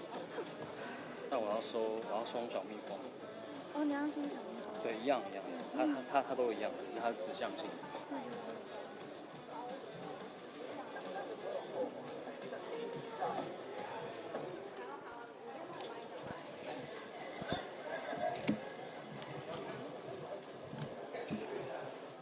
我觉得我们在创造奇迹。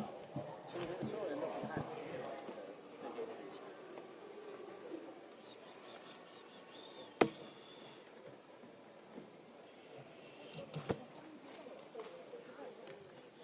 好像有可能可以直接切这个集体，对，会不会出来？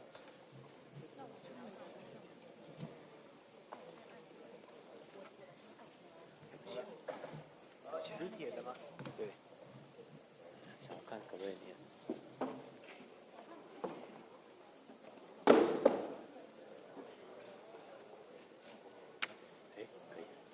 尽量。边墙后面堆可以吗？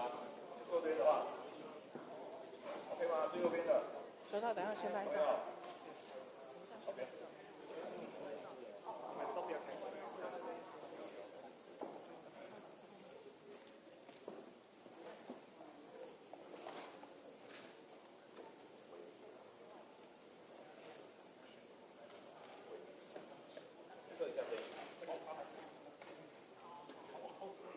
喂，喂，哎，媒体朋友，大家声音 OK 吗？麦克风，这样清楚吗？测试123，123。好，谢谢大家。接下来这一场完之后，可能要在里面的布置还有很多的展区的内容，欢迎大家过去参观，可以吗 ？OK 哈。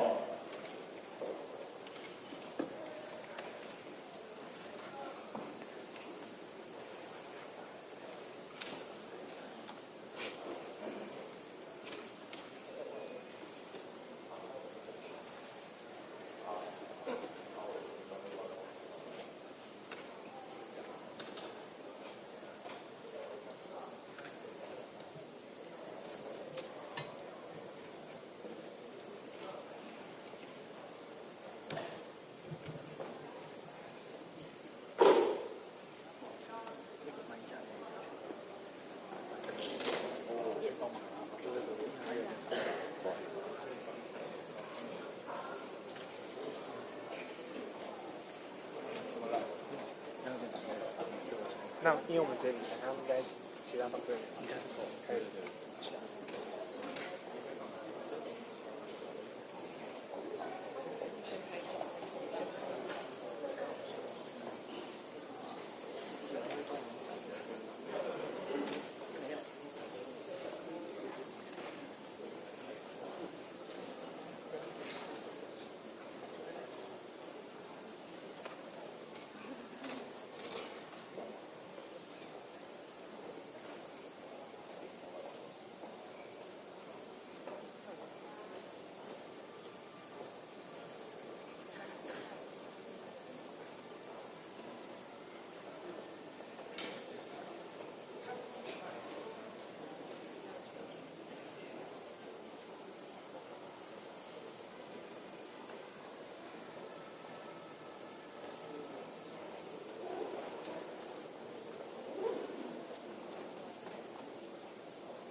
先拍照哦。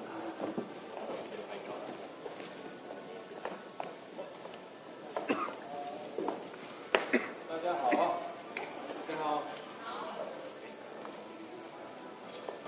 前面的片媒朋友，我们先拍一个2分钟的照片。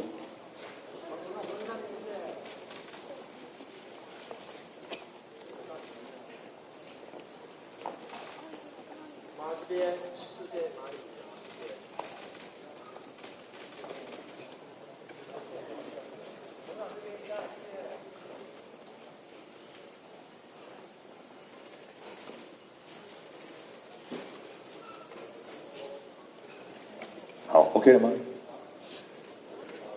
好，还有一个左边。好，董事长，我们后面媒体朋友，远方那边挥手呢。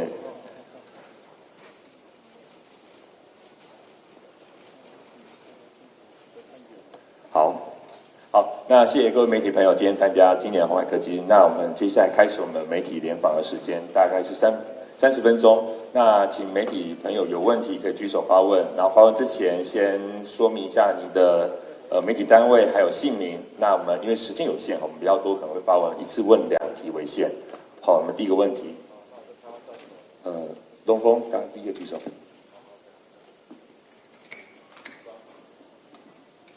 董事长你好，中央通讯社荣峰，恭喜我们这次那个科技有一个好的开始。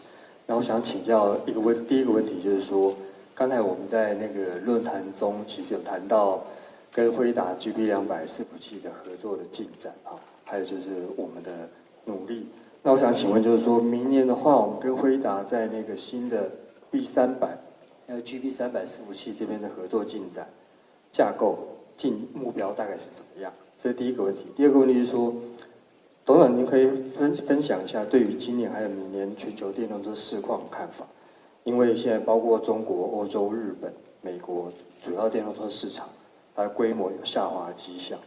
那还有就是说，欧美现在开始对中国电动车课以高关税，这个部分你对全球市况有什么样的见解跟分享？谢谢。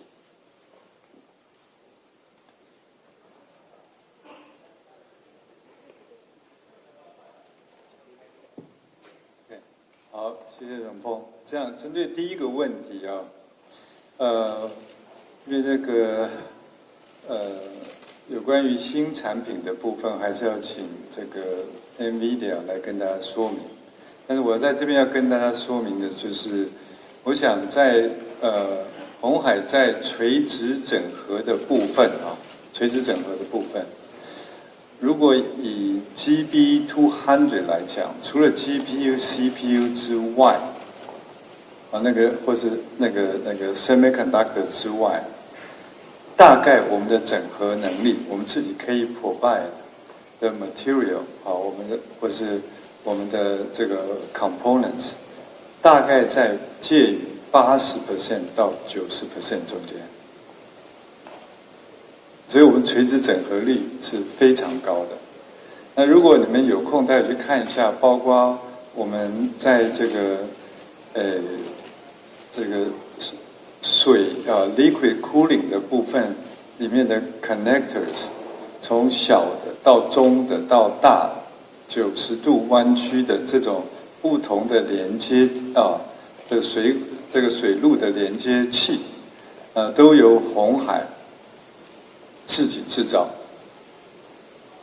所以这个是跟您说明一下。在这样子的这个垂直整合能力之下，我相信这个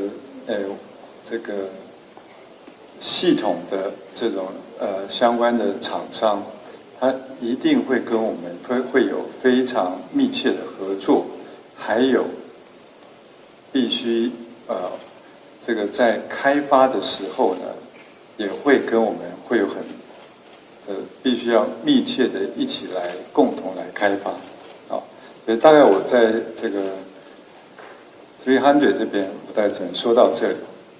那至于在现在的 EV 的状况，跟我们当初预期的其实是非常接近的，那这个时间呢，我觉得可能会 last 另外1到2年左右。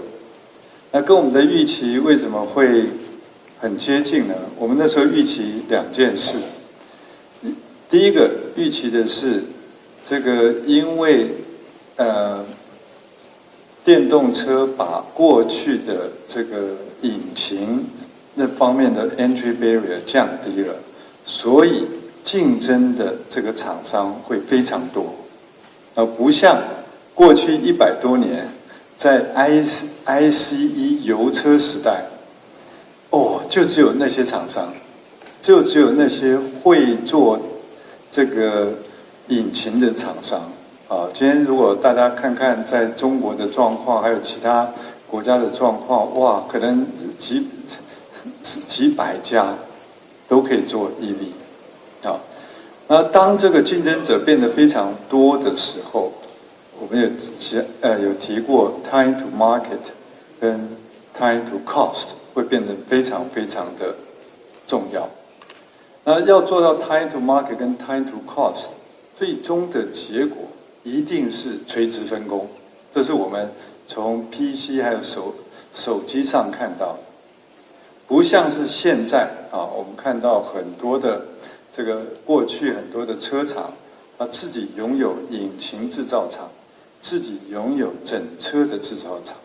我相信那个时代会过去，它一定会变成说，我拥有相关的技术，我拥有这个对市场的这样marketing 的能力，我拥有这个客户对我的信赖跟喜爱，但是他不必要拥有自己生产，因为自己生产那个相关的这个附加价值是相对低的对这个整车 OEM 来讲，所以这个是我们看到的。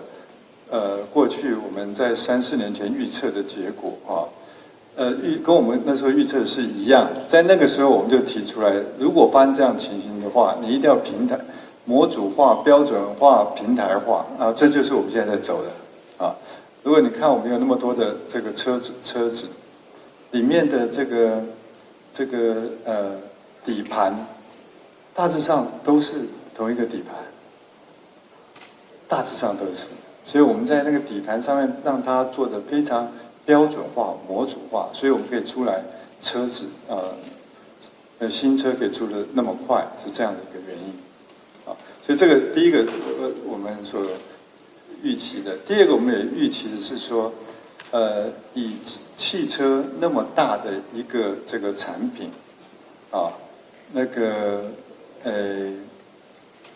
这个Regional manufacturing 是绝对是一个方向，它一定是会这个或是在当地区制造，或是在当地国家制造，所以我们也在这方面提前布局了好几个国家。所以刚刚提到或是有 tariff 或是那些东西，那些这个关税的壁垒，对于我们如果在当地制造的话，这只有好处，没有坏处。所以对我们来讲，其实跟我们预测的差不多。那我们觉得这个方向是正确的，那我们会持续朝这个方向来推动。好，女士。董事长你好，我是Nikkei Asia 的 Lolly。想要请问一下，因为刚刚其实在台上的时候 ，Benjamin 有提到说，就是鸿海现在正在进行地球上最大的一个for GB200 的一个 facility， 但是他说他不方便说是在哪里。但是我想说，董事长应该可以帮我们稍微再 elaborate 一下，就是我们现在正在打造这个全世界最大这个 for GB200 的这个location 是怎么样，然后以及就是因为前阵子我们听到关于这个最复杂的这个系统有很多 supply chain 的 bottlenecks， 那现在进入到今年的最后一个季度了，是不是这些 supply chain 的 bottlenecks 或是 learning curve 是不是都已经一一的顺利的解决了呢？是不是开始要准备开始出货量产出货了呢？这是第一个问题，我想第一步后来在他接下来的讲话里面，其实有提到，有一个450公尺长的这个工厂啊，他提到是在哪里？那就是在墨西哥了啊，他已经讲了，对，你把它连起来就是，好。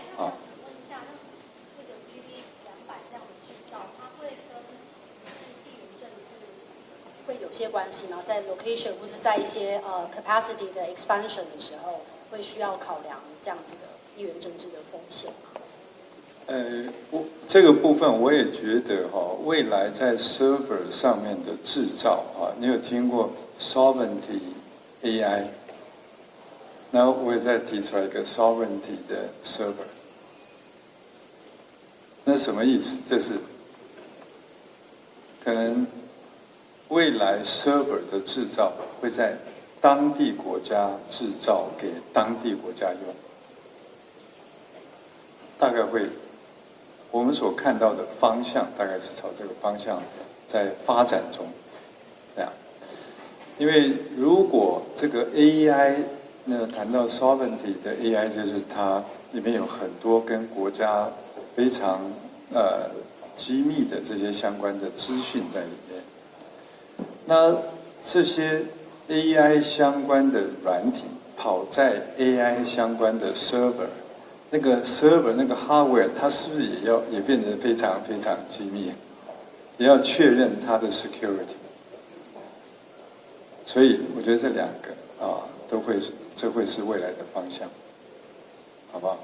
好，那第二个问题supply chain bottleneck 是这样，就是刚我提到鸿海大概在垂直整合里面才是现在你看到。这个 server 供应商里面最完整的，所以对鸿海来讲，这个供应链的问题大致上就是我们自己的问题，那我们自己可以 control。那当然除了那些 IC components 之外啦，其实大部分都是我们自己可以努力的。那所以当大家都在谈供应链有问题的时候。我们并没有太大的感觉，这个跟你也说明一下。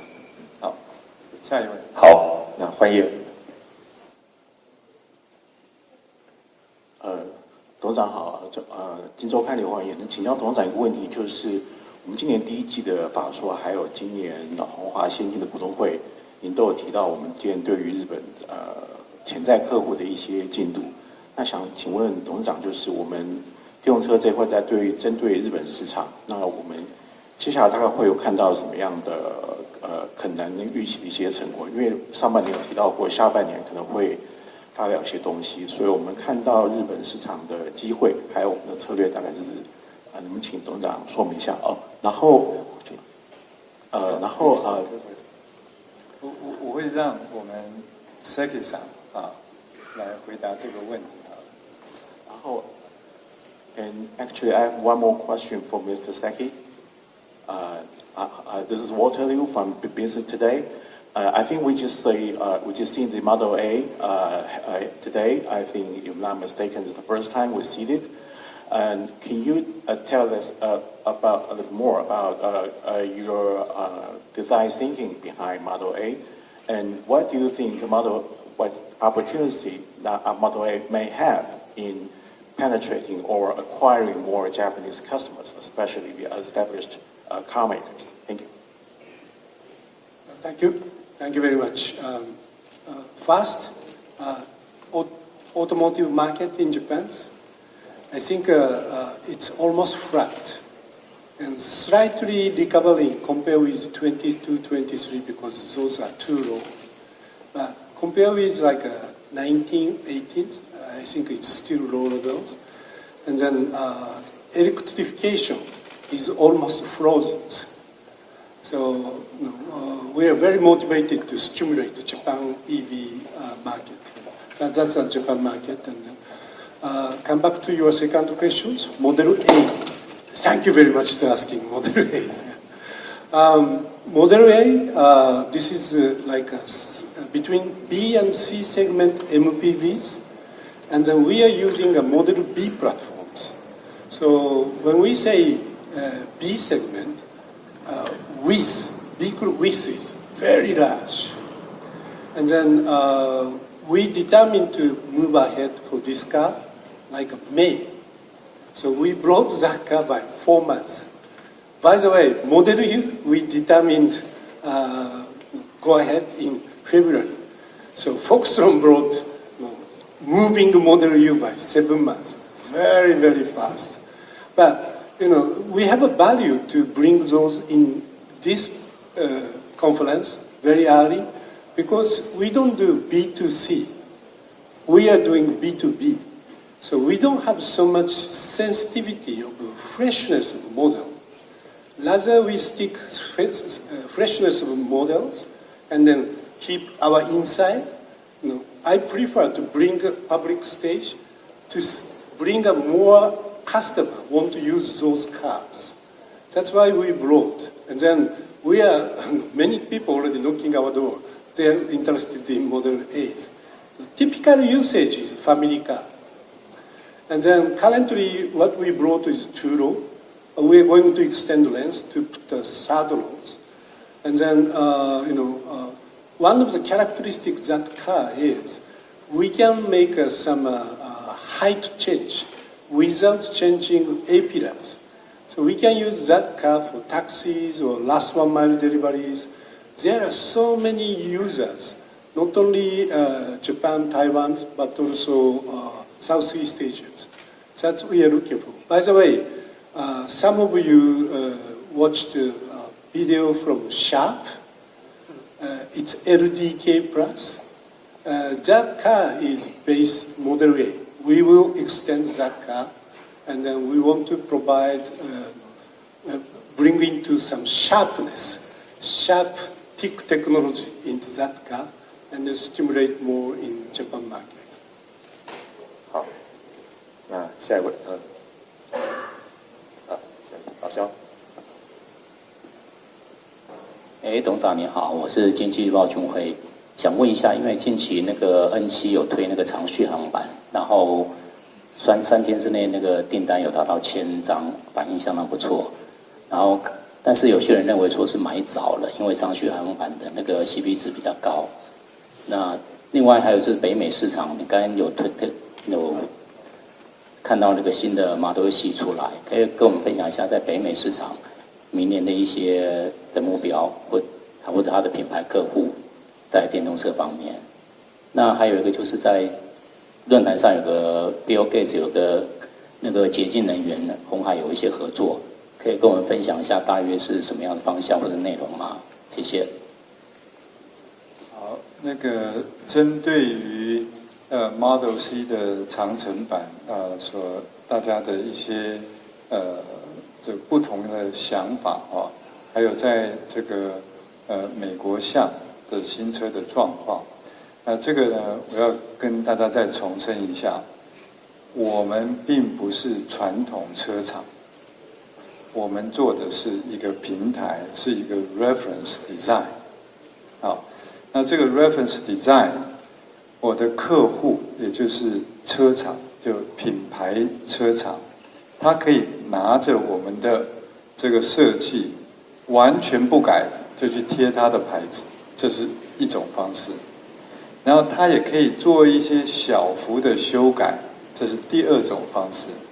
他也可以去做很大幅度的修改，但是不能去修改到底盘的部分。好，那这个是这3种不同的修改的模式。那我们看到，这个 Luxion 它就是第一个模式，就完全不动。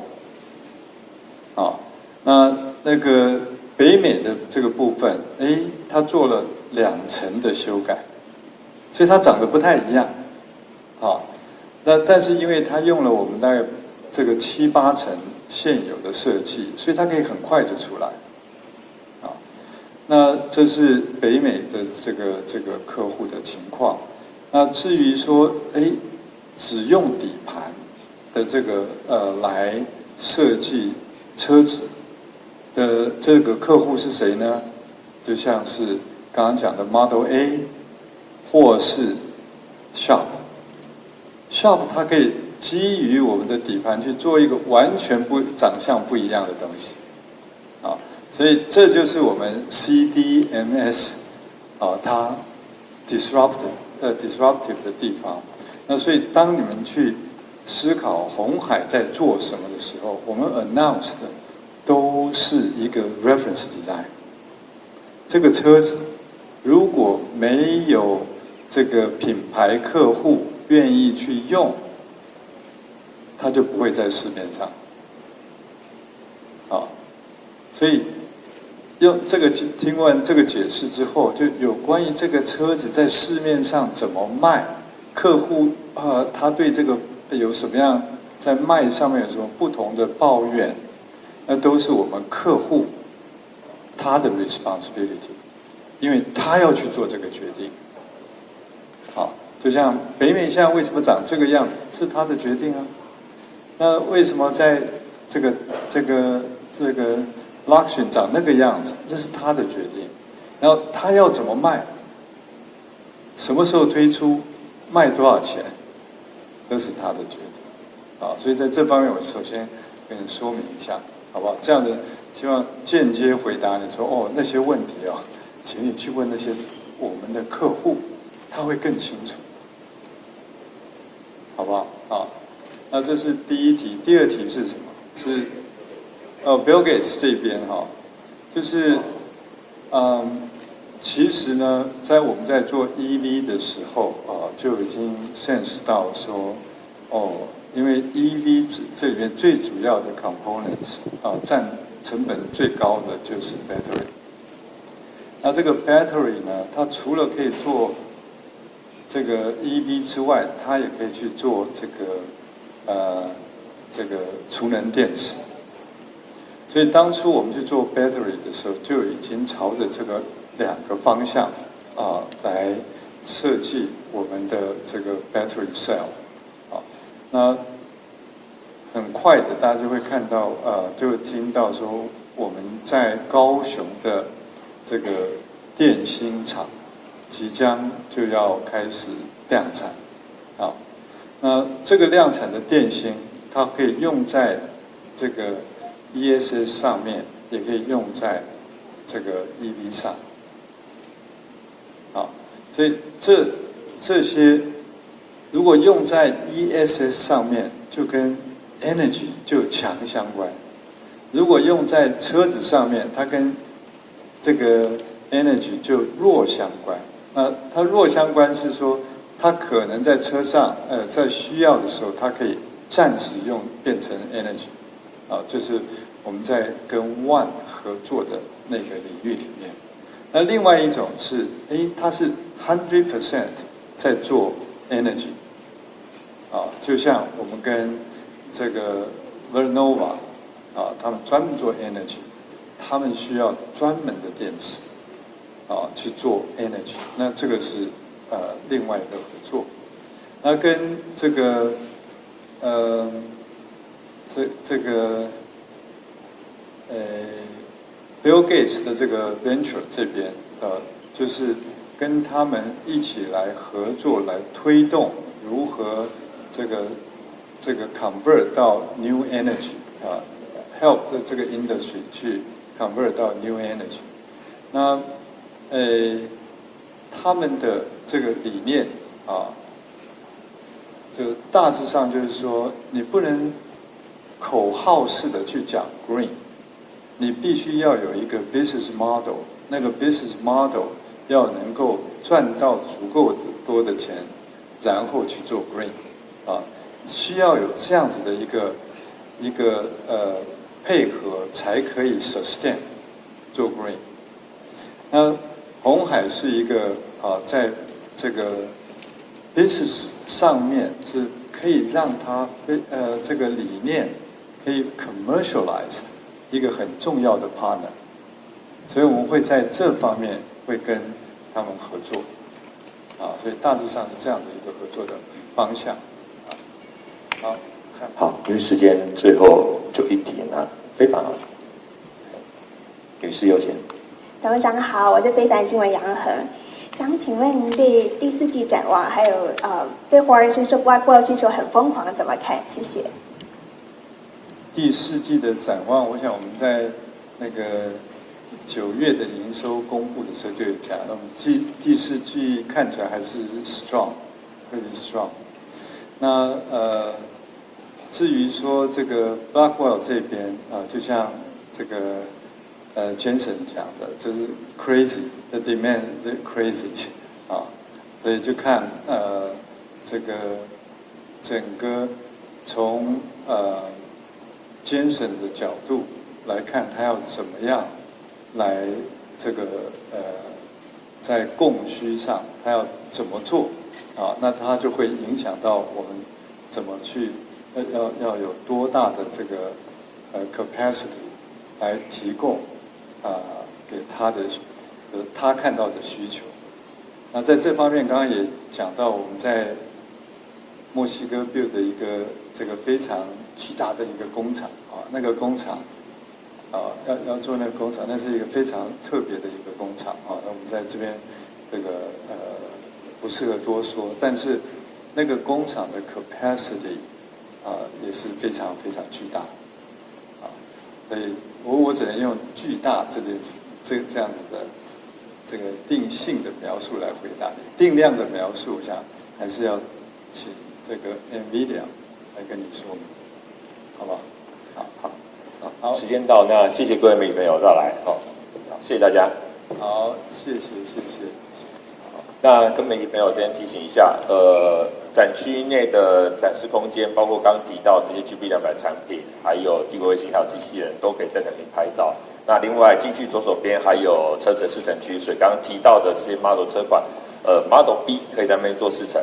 好，那另外有关餐点的部分，会再送到媒体区，跟大家。